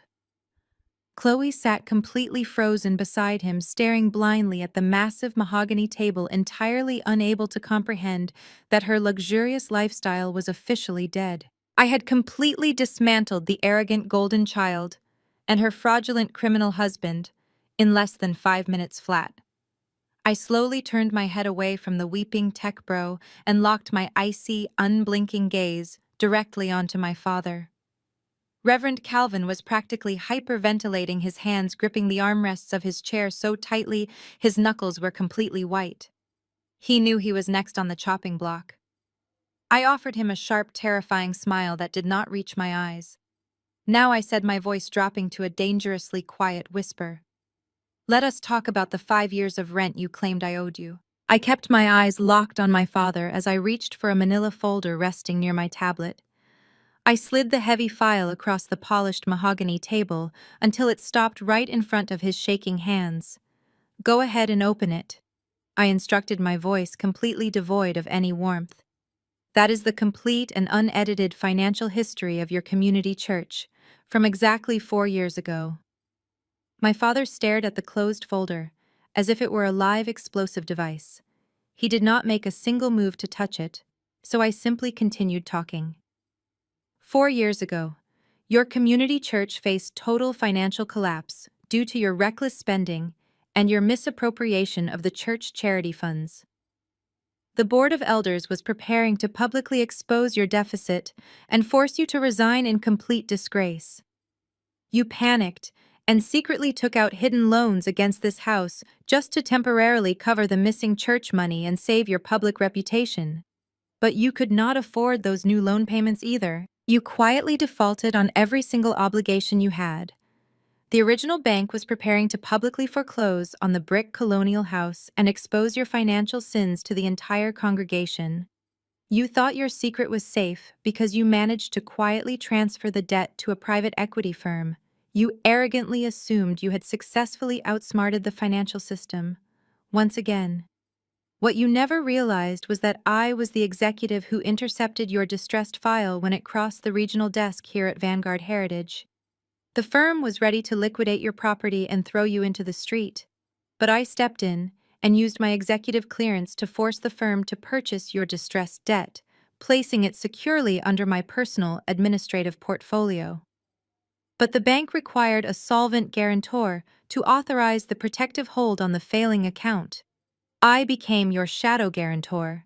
For the past 4 years, I have been quietly paying the monthly interest penalties on your fraudulent church loans out of my own six-figure executive salary. Every time you missed a payment to buy a custom suit or a new luxury car, I quietly covered the deficit to keep the bank from seizing the property. I did not live in that cramped guest house because I was a pathetic broke loser who could not afford a real apartment. I lived in that miserable backyard shack because I was funneling my entire salary into saving your public legacy from total destruction.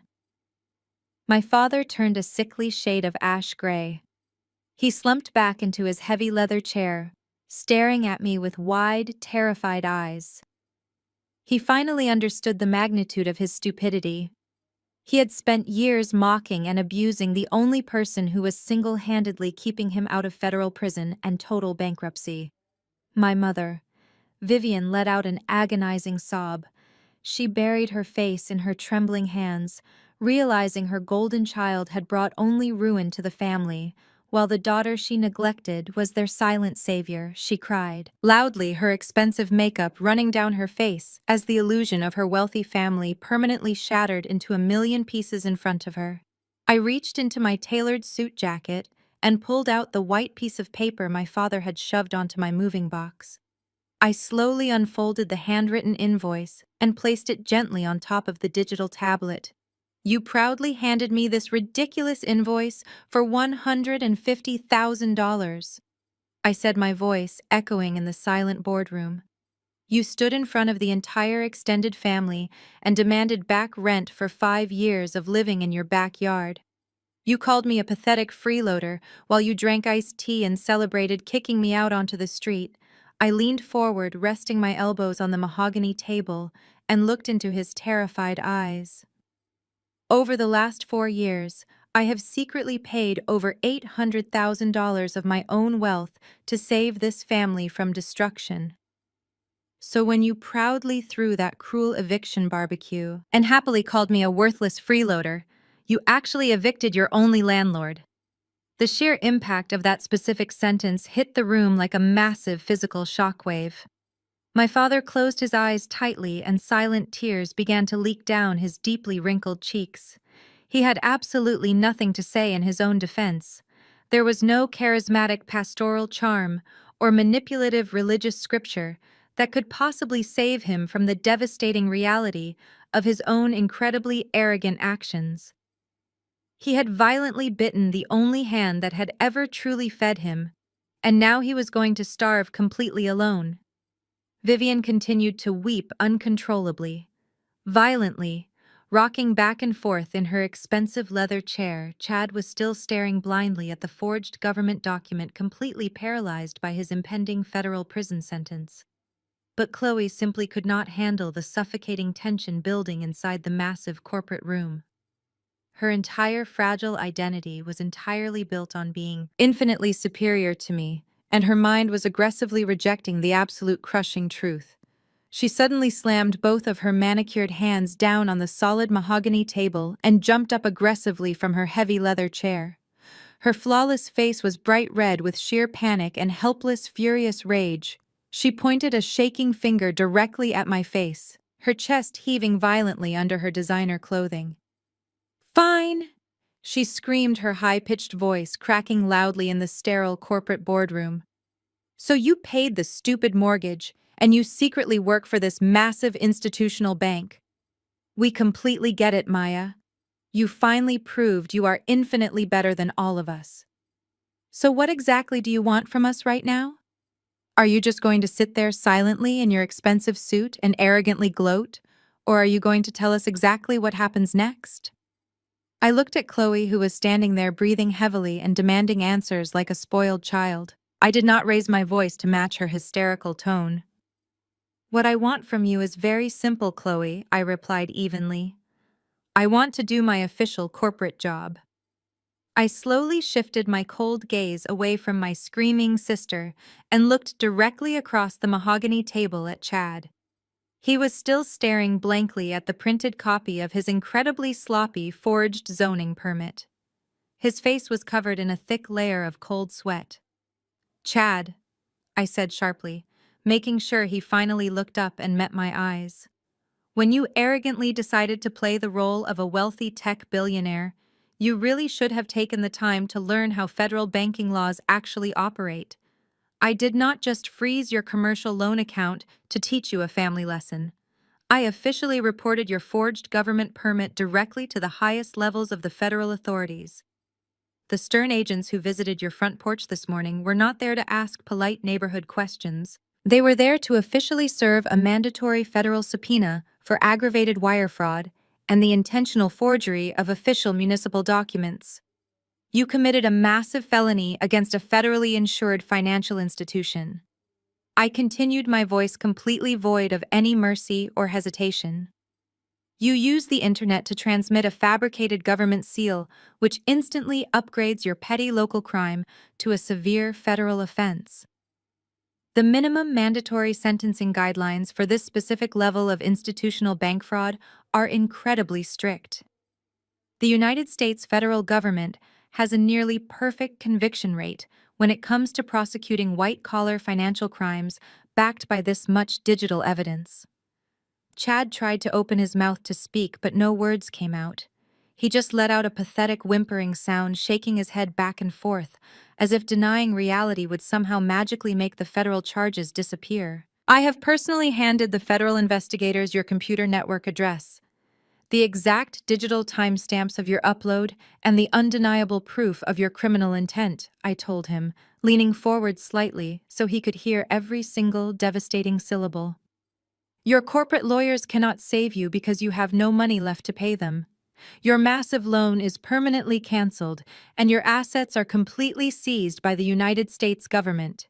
Enjoy your 5 to 10 years in federal prison, Chad." The absolute finality of my words struck him like a massive physical blow to the chest. He completely broke down, sobbing loudly right there in the sterile corporate boardroom.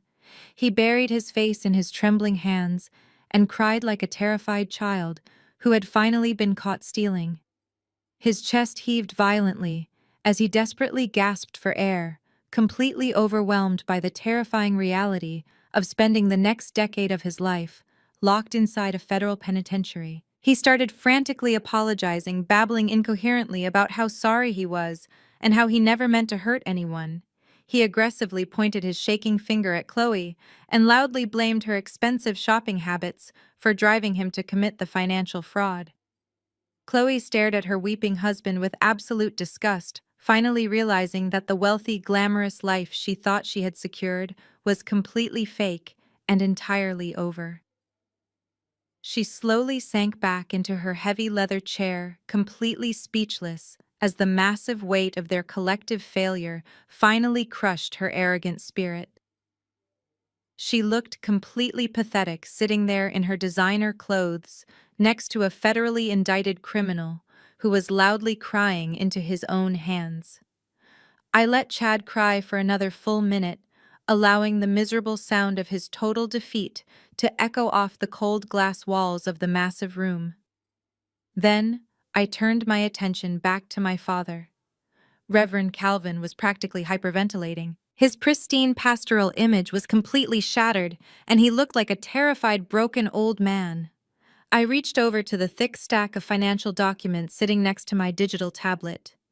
I smoothly pulled out a single sheet of thick legal paper printed on the official Vanguard Heritage corporate letterhead. I slowly slid the heavy document across the polished mahogany table directly toward my father.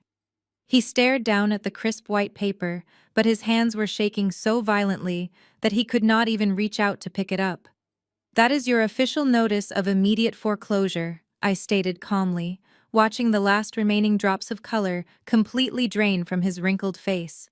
"Since the primary guarantor of this massive commercial loan has critically defaulted and committed severe federal fraud, the protective hold on your residential property is permanently revoked. The bank is officially seizing the entire brick colonial estate to partially cover the massive institutional losses your son-in-law recklessly created.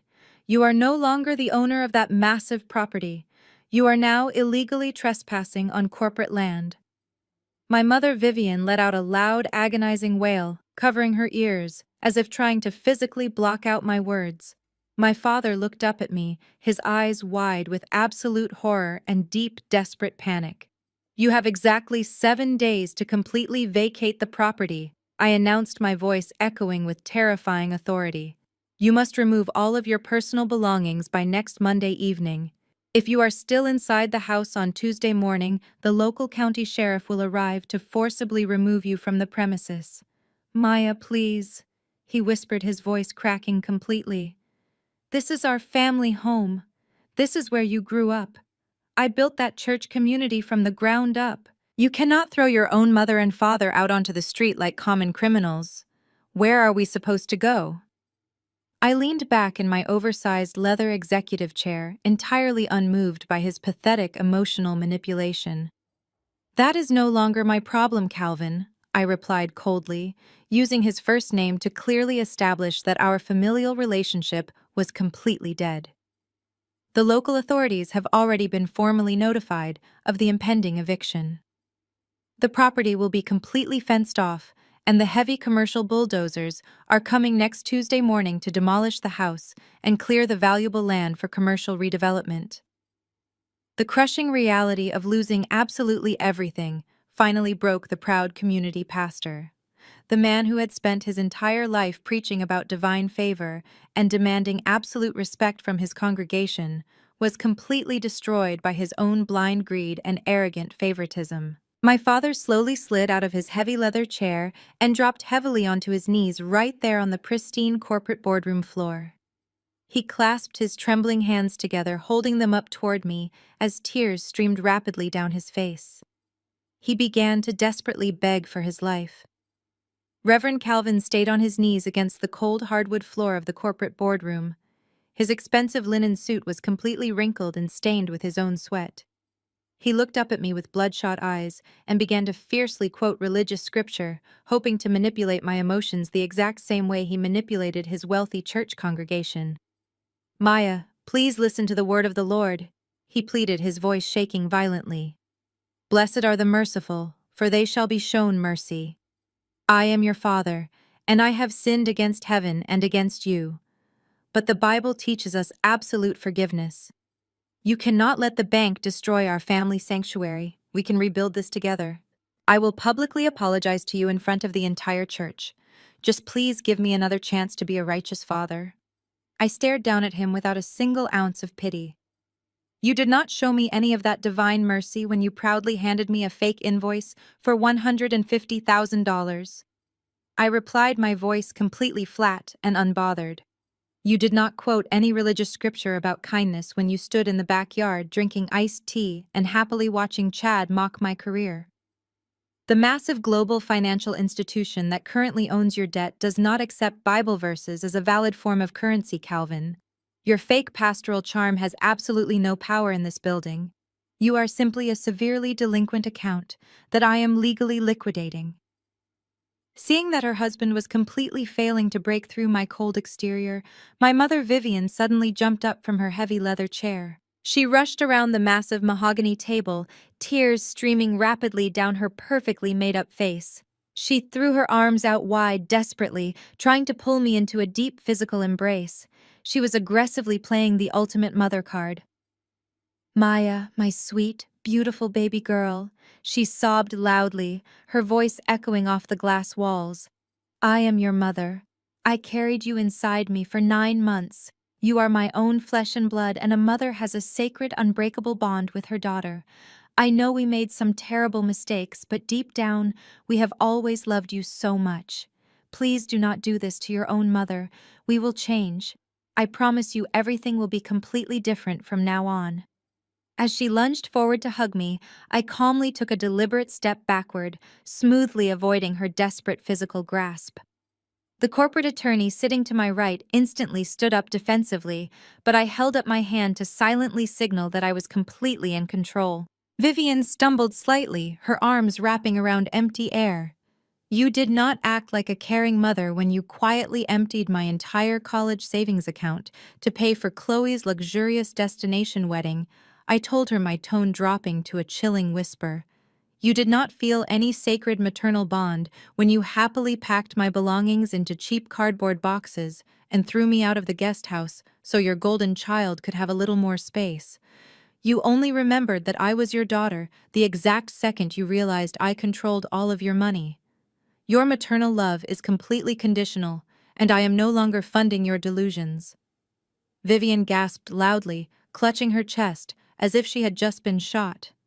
She collapsed against the side of the mahogany table, weeping hysterically. Chloe was still sitting frozen in her chair, completely paralyzed by the sheer magnitude of their collective failure. Chad was still violently sobbing into his hands, entirely consumed by the terrifying reality of his impending federal prison sentence. I had completely exhausted my patience for their pathetic emotional performance. I casually checked my expensive wristwatch, noting the time. "Our scheduled meeting is officially over," I announced clearly. I reached across the polished table and firmly pressed a small silver button located near the digital projection screen. Within seconds, the heavy frosted glass double doors swung open, and 4 massive corporate security guards wearing immaculate dark suits stepped directly into the boardroom. They moved with terrifying professional efficiency. "Escort them out," I commanded, pointing clearly at my broken family. "Ensure they leave the corporate premises immediately and permanently. Revoke their building access credentials." The security guards did not hesitate. They marched over to the table and physically grabbed Chad by his upper arms, forcefully pulling the sobbing tech bro out of his leather chair. Chloe screamed in protest, but another guard smoothly grabbed her elbow and firmly directed her toward the exit. My father weakly tried to stand up from the floor, but his legs completely gave out. 2 heavy-set guards had to physically lift Reverend Calvin, supporting his dead weight as they dragged him out of the room. Vivian followed closely behind them, wailing loudly and desperately reaching back toward me, but the heavy glass doors firmly clicked shut, completely cutting off her agonizing cries.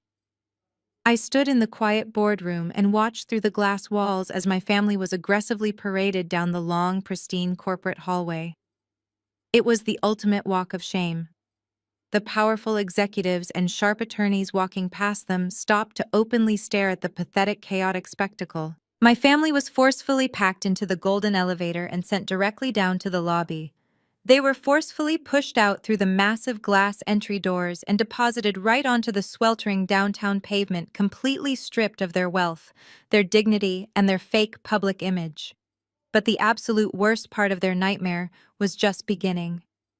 As they stood humiliated on the hot city sidewalk, their personal cell phones suddenly began to ring and vibrate aggressively in unison. My father reached into his pocket with trembling hands and pulled out his device. The Blessed Calvin's family group chat was completely exploding with hundreds of frantic messages. The neighborhood aunties and uncles had not just watched the federal agents visit the house. One of the nosy, wealthy neighbors had legally accessed the public county database and discovered the massive bank foreclosure notice. Aunt Shirley had screenshotted the devastating legal document and proudly posted it directly into the massive family group chat for everyone to see. The massive wall of lies had entirely collapsed, and the entire extended family was currently discovering the absolute horrifying truth. The notifications hit their phones like rapid machine gun fire as they stood completely humiliated on the hot city sidewalk. Aunt Shirley's message was pinned right at the top of the chat, accompanied by a dozen shocked emojis. She had not only posted the official foreclosure notice, but she had also somehow uncovered the preliminary federal indictment linking Chad Tech LLC to severe wire fraud. The speed at which gossip travels through a deeply connected African American church community is absolutely terrifying. By the time my parents finally managed to secure a cheap rideshare back to the suburbs, their entire social kingdom had completely burned to the ground. The very same church elders who had blindly followed Reverend Calvin for over 2 decades were already drafting an emergency public statement to legally distance the massive congregation from his financial crimes. My father's phone began to ring incessantly with furious calls from the church board demanding his immediate formal resignation and threatening a massive independent audit of the charity funds. The neighborhood aunties who had spent the entire eviction barbecue praising Chad as a brilliant tech visionary and loudly mocking my career were now singing a completely different tune. They flooded the family group chat with heavy condemnation and harsh judgment. Aunt Martha typed a massive paragraph scolding my father for living a deceitful life and bringing absolute shame to the family name. She proudly claimed she always knew there was something deeply suspicious about Chad and his fake entrepreneurial jargon. The incredibly thick irony of their sudden moral superiority was not lost on anyone. My parents were instantly transformed from highly respected community pillars into total social outcasts. They could not even walk into their local grocery store without facing the intense judgmental stares of their former church members. Vivian tried to call her wealthy country club friends to seek emotional support, but every single one of them sent her calls directly to voicemail. Back at the heavily leveraged brick colonial house, the atmosphere was completely toxic. They had less than a week to pack up an entire massive estate before the local sheriff arrived to physically drag them out. The beautiful home that was once a pristine symbol of their fake wealth was now covered in cheap cardboard boxes and overflowing black trash bags. My father paced the floor, realizing his expensive custom-tailored suits and heavy gold watches were entirely worthless compared to the massive debt he owed. Chad was not helping them pack. He was strictly confined to the living room sofa wearing a bulky black federal ankle monitor firmly strapped around his right leg.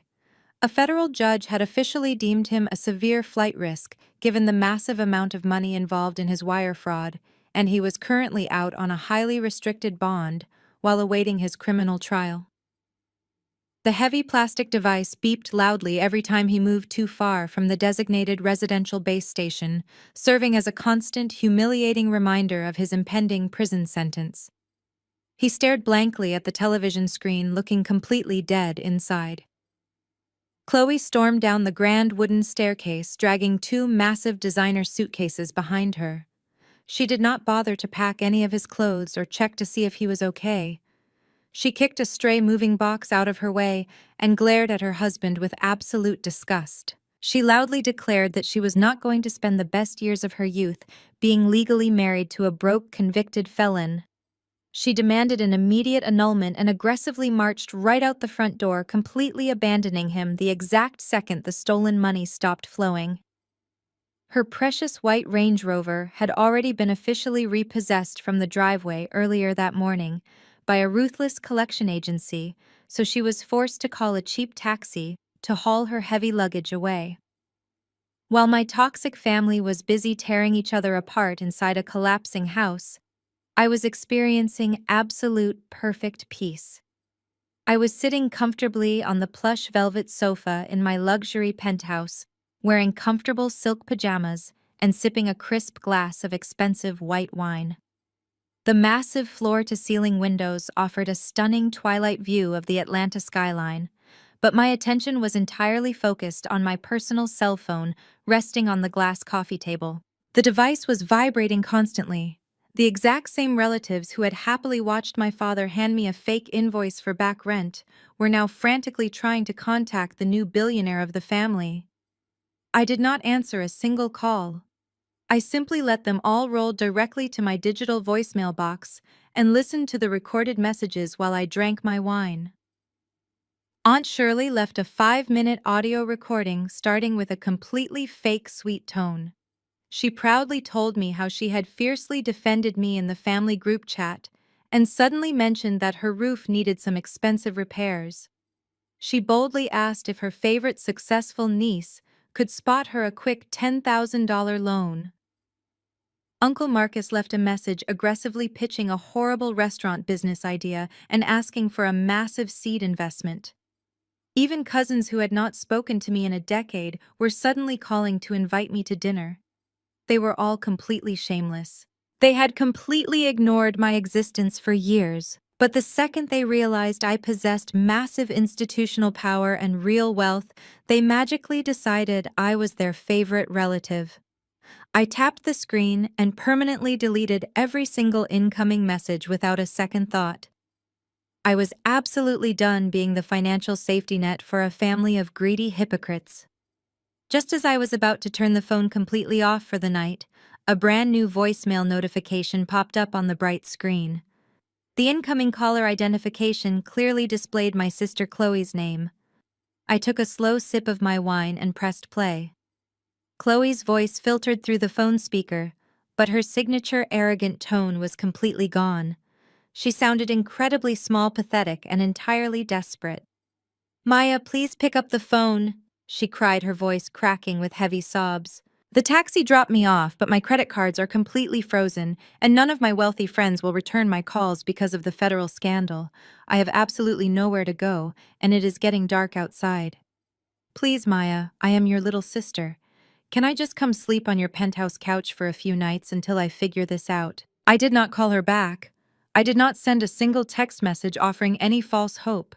I simply deleted the pathetic voicemail and set my phone back down on the glass coffee table, completely unbothered by her desperate situation.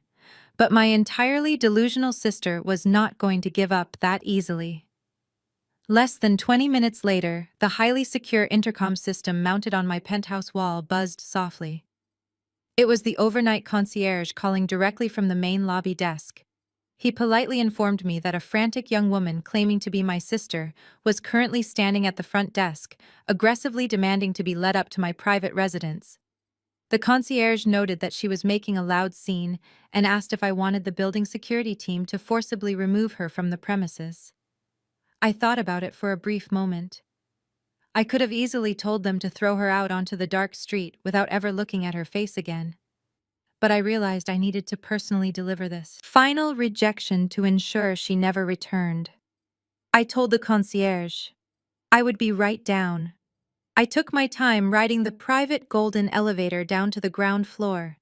When the heavy brass doors smoothly slid open, I stepped into the sprawling marble lobby and immediately spotted Chloe. She was completely unrecognizable from the arrogant woman who had practically squealed with joy while tearing down my bedroom walls just a few short weeks ago. Her perfectly styled blonde hair was a messy, tangled knot sitting haphazardly on top of her head. She was wearing cheap, faded sweatpants and an oversized college sweater, completely stripped of the luxurious designer brands she usually flaunted, to assert her aggressive dominance over me. Her face was deeply red and puffy from crying, and she was standing next to her heavy suitcases looking entirely pathetic. When she saw me walking across the pristine marble floor, she immediately rushed forward, dropping her bags and reaching her shaking hands out toward me. "Maya, thank God you came down," she sobbed loudly, trying to desperately grab my arms. "I am so completely incredibly sorry for absolutely everything. Chad is a complete monster. He entirely manipulated me and forced me to go along with his horrible financial plans. I was a silent victim of his terrifying emotional abuse. I had absolutely no idea he was committing federal crimes or doing those terrible things to our parents' house. You have to believe me, Maya. We are sisters and we need to stick together now more than ever.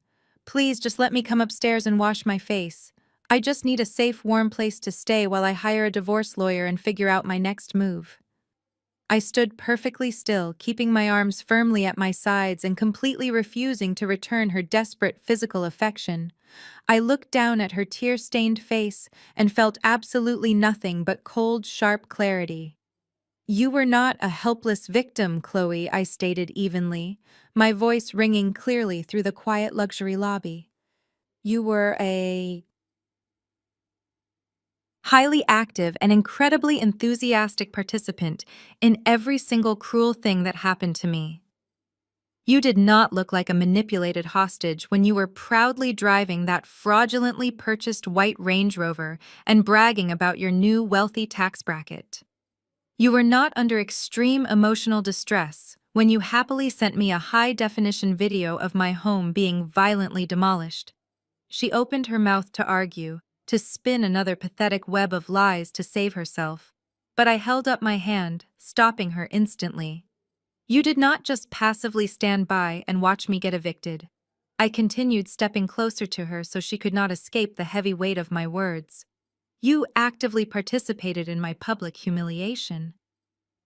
At that cruel backyard barbecue, you deliberately threw a burnt hot dog at my feet like I was a starving stray animal.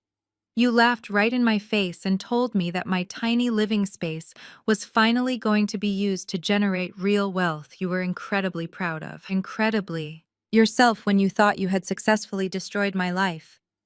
Tears streamed rapidly down her cheeks as she realized her pathetic victim routine was completely failing to manipulate me.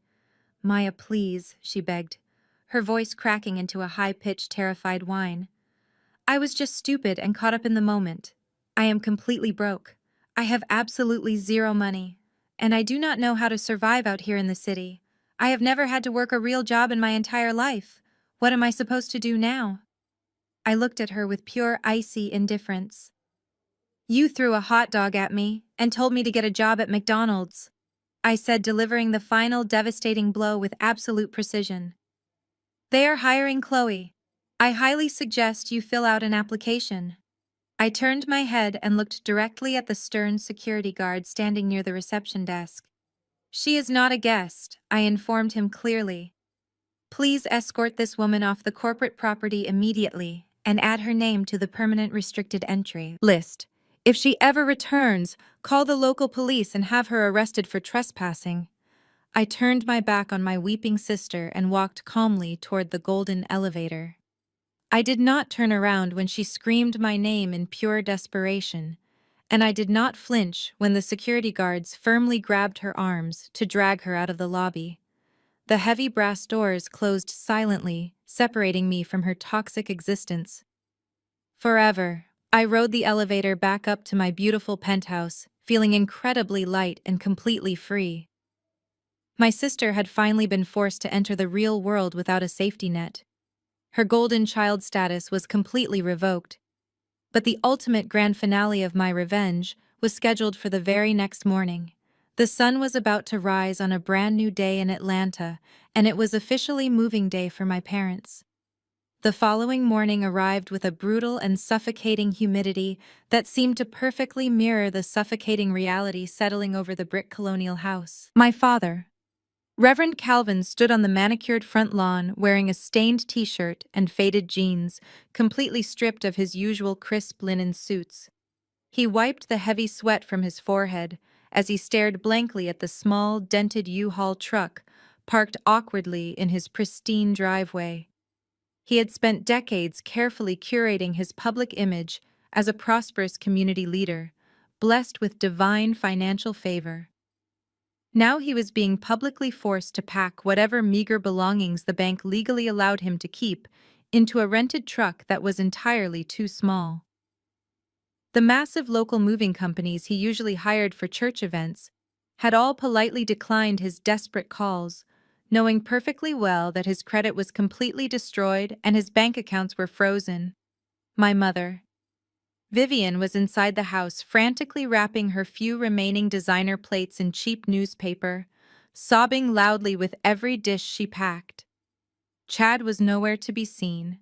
He was still confined to the living room couch, nursing a massive hangover and staring at his bulky federal ankle monitor, waiting for his public defender to call.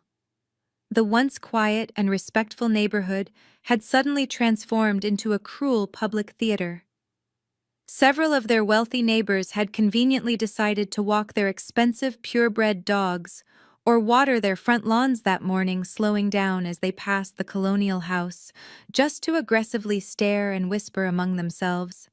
Aunt Shirley had driven slowly past the house twice in her sedan, not stopping to offer any physical help, but clearly taking mental notes to eagerly report back to the massive family group chat.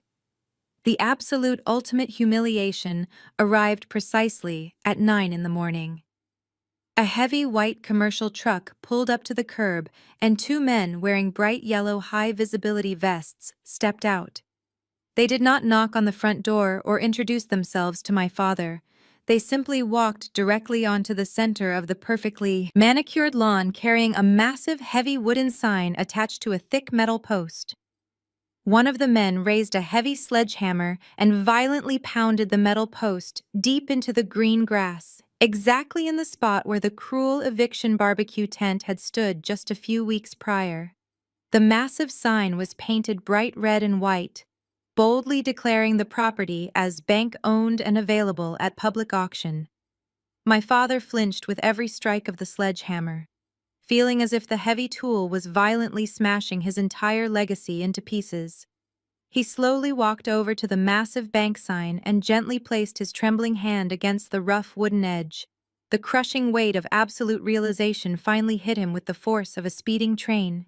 He had spent his entire life desperately chasing the blinding illusion of wealth and public status. He had actively prioritized his fake public image over the actual well-being of his own children. He had blindly enabled Chloe's toxic arrogance and happily elevated a fraudulent con artist simply because Chad spoke with the arrogant confidence of a wealthy tech billionaire. And in his relentless pursuit of absolute perfection, he had violently pushed away the only daughter who possessed the true strength and financial resources to actually save him. He realized with sickening clarity that the massive corporate bank did not destroy his life. He had actively handed them the sledgehammer and enthusiastically begged them to swing it. His foolish pride had completely bankrupted his family, fractured his marriage, and permanently destroyed the community church he had spent decades building. Vivian emerged from the front door, carrying a fragile cardboard box filled with old family photo albums. She stopped on the front porch, staring at the massive bank sign and the small dented moving truck. She looked incredibly old and fragile, completely broken by the sudden loss of her superficial kingdom. "Calvin," she whispered, her voice cracking with pure exhaustion, "where are we even going to go? The cheap apartment we rented is completely on the other side of the city. We cannot even afford the security deposit without selling my jewelry." My father could not look her in the eyes. He simply shook his head and walked slowly back to the moving truck, picking up another heavy box of useless possessions. Later that evening, as they sat completely exhausted on cheap folding chairs in their tiny new apartment, my father found an old legal notepad in his briefcase. He took out a cheap plastic pen and began to write. He did not use his booming, charismatic pastoral voice. He did not quote any manipulative religious scripture or desperately demand immediate forgiveness. He simply wrote the raw, absolute truth. He detailed his profound regrets, his blinding arrogance, and the deep, paralyzing shame he felt for how he had treated me. He wrote about the agonizing pain of watching his entire legacy burn to the ground and acknowledging that he was the one who had happily lit the match. It was the first genuinely honest thing he had done in over 2 decades. He carefully folded the letter, placed it in a plain white envelope, and mailed it directly to the corporate headquarters of Vanguard Heritage, addressed specifically to the senior risk manager. 3 days later, the plain white envelope arrived in the secure corporate mailroom and was promptly delivered directly to my luxury glass-walled office. I was sitting at my massive mahogany desk, calmly reviewing a completely different commercial portfolio, when my assistant quietly placed the letter on top of my keyboard. I recognized my father's jagged handwriting immediately. The envelope felt incredibly heavy in my hands, carrying the desperate weight of a completely broken man, begging for absolution from the daughter he had spent a lifetime destroying. I slowly ran my thumb across the sealed flap, feeling the thick folded paper inside. I knew exactly what it contained. It was the ultimate apology I had secretly craved for my entire life. The absolute validation that I was right and they were completely wrong. I held the letter for a long moment, staring out at the beautiful Atlanta skyline, contemplating the final, absolute step of my revenge. The massive question hung silently in the air. Would I open the letter and finally read his desperate groveling, or would I drop it directly into the heavy-duty corporate shredder without ever reading a single word? I slid my silver letter opener under the sealed flap of the plain white envelope and carefully pulled out the folded yellow legal paper. The handwriting was noticeably shaky and completely lacked the bold, arrogant strokes my father usually used when signing his massive church documents. I unfolded the pages and began to read the final words of Reverend Calvin. He started the letter by admitting that his foolish pride had completely destroyed his life and that he was deeply ashamed of the massive pain he had caused me. For a fleeting second, I actually thought he had experienced a genuine moment of profound spiritual clarity. But as my eyes moved further down the page, the tone of his writing subtly began to shift.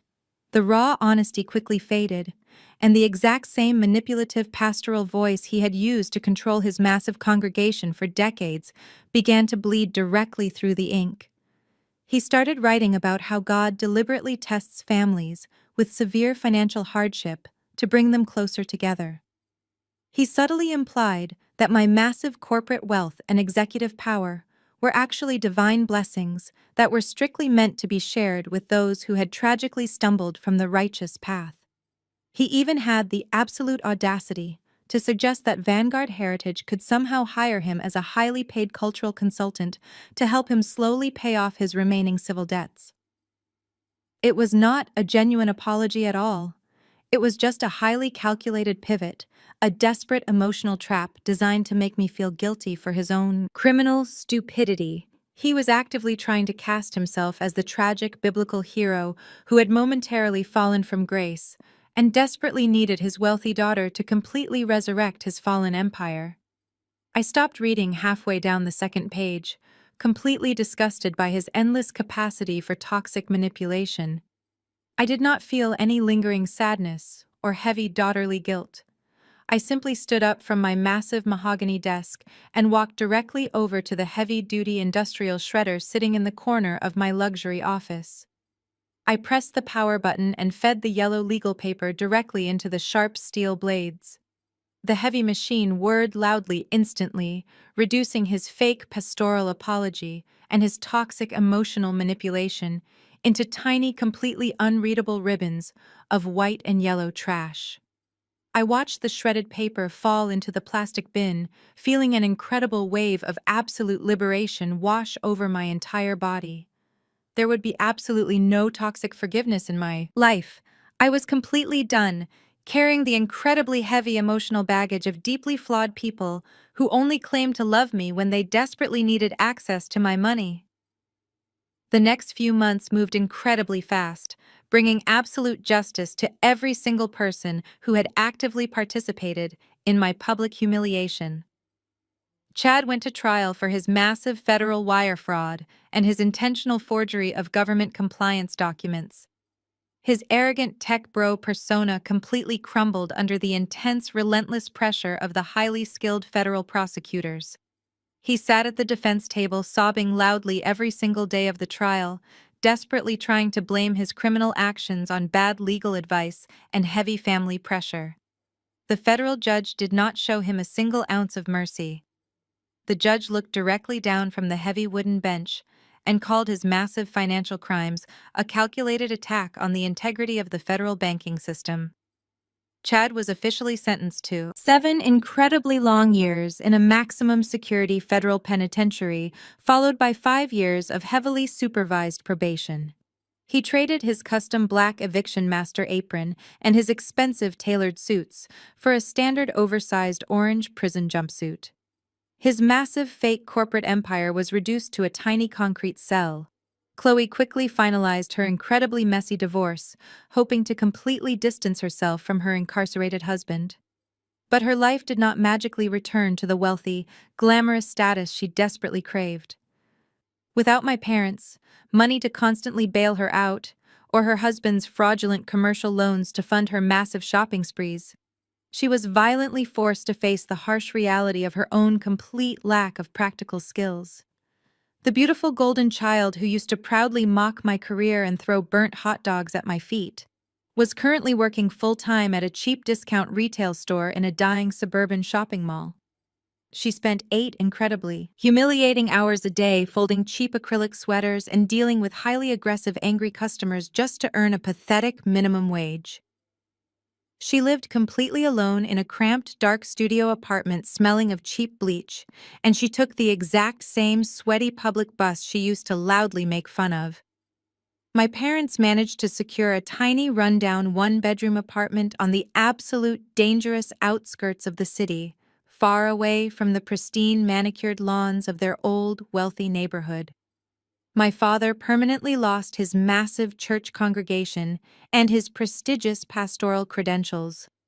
He was currently working part-time as a front door greeter at a local discount hardware store, wearing a cheap blue vest and trying desperately to pay off his massive remaining civil judgments.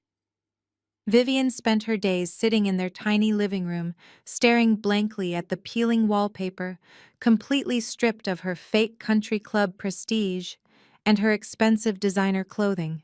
They lived in total, absolute obscurity, completely forgotten by the wealthy friends who used to drink their expensive wine. As for me, I was finally living the incredible, peaceful life I truly deserved. I packed a single piece of expensive designer luggage and ordered a luxury black car to take me directly to the international airport. I walked confidently through the private VIP terminal, wearing dark sunglasses and a comfortable silk travel outfit. I handed my passport to the smiling airline attendant, taking a deep breath of the cool, conditioned air. I was boarding a highly exclusive first-class flight to a secluded private tropical island in the Maldives for a massive 3-week vacation, completely paid for by my incredibly large executive corporate bonus. I walked down the padded jet bridge and settled comfortably into my plush reclining leather seat. I accepted a cold glass of incredibly expensive vintage champagne from the flight attendant as the massive jet engines began to loudly roar to life outside the small window. The flight was incredibly long, but I spent the entire journey sipping expensive vintage champagne and sleeping more soundly than I had in the last 10 years. When the massive commercial plane finally touched down on the remote tropical airstrip, the complete transition from my dark, oppressive past to my bright, limitless future was officially complete. The incredibly warm island breeze instantly washed over my face, carrying the sweet, intoxicating scent of sea salt and exotic blooming flowers. I was immediately escorted by a smiling private concierge to a luxury speedboat that carried me across the most incredibly clear, turquoise water I had ever seen in my entire life. The boat ride was incredibly smooth, and the bright tropical sun felt like a warm, comforting blanket, completely melting away the lingering coldness of that sterile corporate boardroom. My private overwater villa was a breathtaking architectural structure built directly over the pristine living coral reef. It featured a massive wooden observation deck, a private glass infinity pool, and sturdy wooden steps that led directly down into the warm tropical ocean. I unpacked my single designer travel bag and put on a comfortable flowing white linen dress. I walked out onto the expansive wooden deck and sat down on a plush outdoor lounge chair, staring out at the endless, uninterrupted blue horizon. For the very first time in 33 years, my mind was completely silent. There was no screaming golden child sister violently demanding my immediate attention or maliciously destroying my property. There was no arrogant brother-in-law making cruel, condescending jokes about my career while actively committing federal financial crimes. There was no hypocritical father handing me fake handwritten invoices or demanding my total financial submission to protect his fake public image.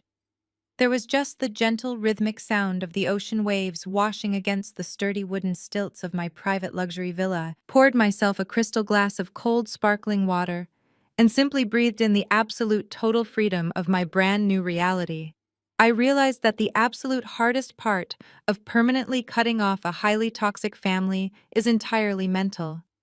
You spend your entire life being aggressively conditioned to believe that you are the designated problem, the broken piece of a supposedly perfect puzzle. You are constantly told that you are the difficult one, the selfish one, the ultimate family disappointment. They actively project all of their massive personal insecurities and their deep hidden failures directly onto you, so they never have to look in the mirror and face their own horrible behavior. I spent 5 agonizing years living in that cramped, dark guest house, actively convinced that if I just paid enough of their overdue bills and silently solved enough of their massive financial problems, they would finally recognize my true value and actually love me. But sitting here on this beautiful, secluded, tropical island, I finally understood the absolute, undeniable truth. My worth was never tied to being their loyal, pathetic scapegoat. I was never the actual problem in that deeply dysfunctional family. I was the ultimate financial solution they desperately abused and completely took for granted. The profound peace I felt right now was not just about having massive corporate wealth or enjoying an incredibly luxurious island vacation. It was the incredible deep satisfaction of finally reclaiming my own personal identity and completely severing the heavy toxic chains they had forcefully wrapped around my neck. Blood relation is just an absolute biological accident. It does not give anyone a permanent free pass to completely disrespect your boundaries, continuously drain your hard-earned resources, and aggressively destroy your mental health. Permanently cutting them off was not an act of petty cruelty. It was an act of radical, necessary self-preservation. I actively chose myself over their fake, public image, and I would absolutely never apologize for refusing to let them forcefully drag me down into their own sinking ship. I picked up my expensive personal cell phone and looked at the completely blank screen. I had completely changed my phone number before boarding the flight, and I permanently deleted all my old social media accounts. They had absolutely no way to ever reach me again. Their dramatic, chaotic world of fake wealth repossession notices and federal indictments was entirely dead to me. I smiled warmly, feeling an incredible sense of global connection as I looked directly into the imaginary camera lens of my own life. I want to speak directly to anyone out there who is currently dealing with a highly toxic family dynamic. I know exactly how incredibly exhausting and deeply painful it is to be constantly underestimated and cruelly treated by the exact people who are supposed to unconditionally protect you. I know how hard it is to finally walk away from the heavy familial guilt and the endless emotional manipulation. But I promise you with every single fiber of my being that the absolute incredible peace you will easily find on the other side of that incredibly difficult decision is entirely worth the initial pain. You completely deserve to be fiercely celebrated, not just barely tolerated by the people around you. Sometimes the trash takes itself out, but sometimes you have to personally hand them the garbage bag and securely lock the front door behind them. Have you ever had a golden child sibling finally get their heavily deserved karma? Have you ever watched an incredibly arrogant family member completely destroy their own fake life through their blind greed and massive unearned entitlement? I really want to hear your amazing stories of survival and absolute justice. Please let me know your deepest thoughts and share your personal triumphant experiences in the comments section directly below this video. You are absolutely not alone in your quiet daily struggles, and your personal story truly matters.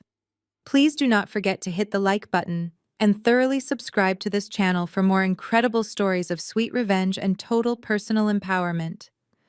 Thank you so much for following my turbulent journey, and please always remember to fiercely protect your absolute peace.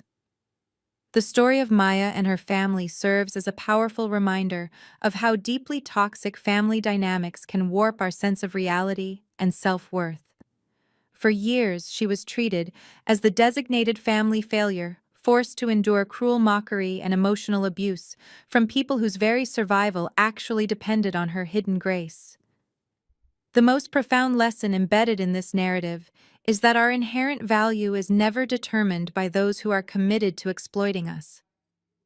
Families bound by narcissism, pride, and the worship of superficial status often designate a scapegoat to bear the weight of their own collective insecurities. Maya's journey illustrates that we do not have to accept the diminishing roles assigned to us by our relatives.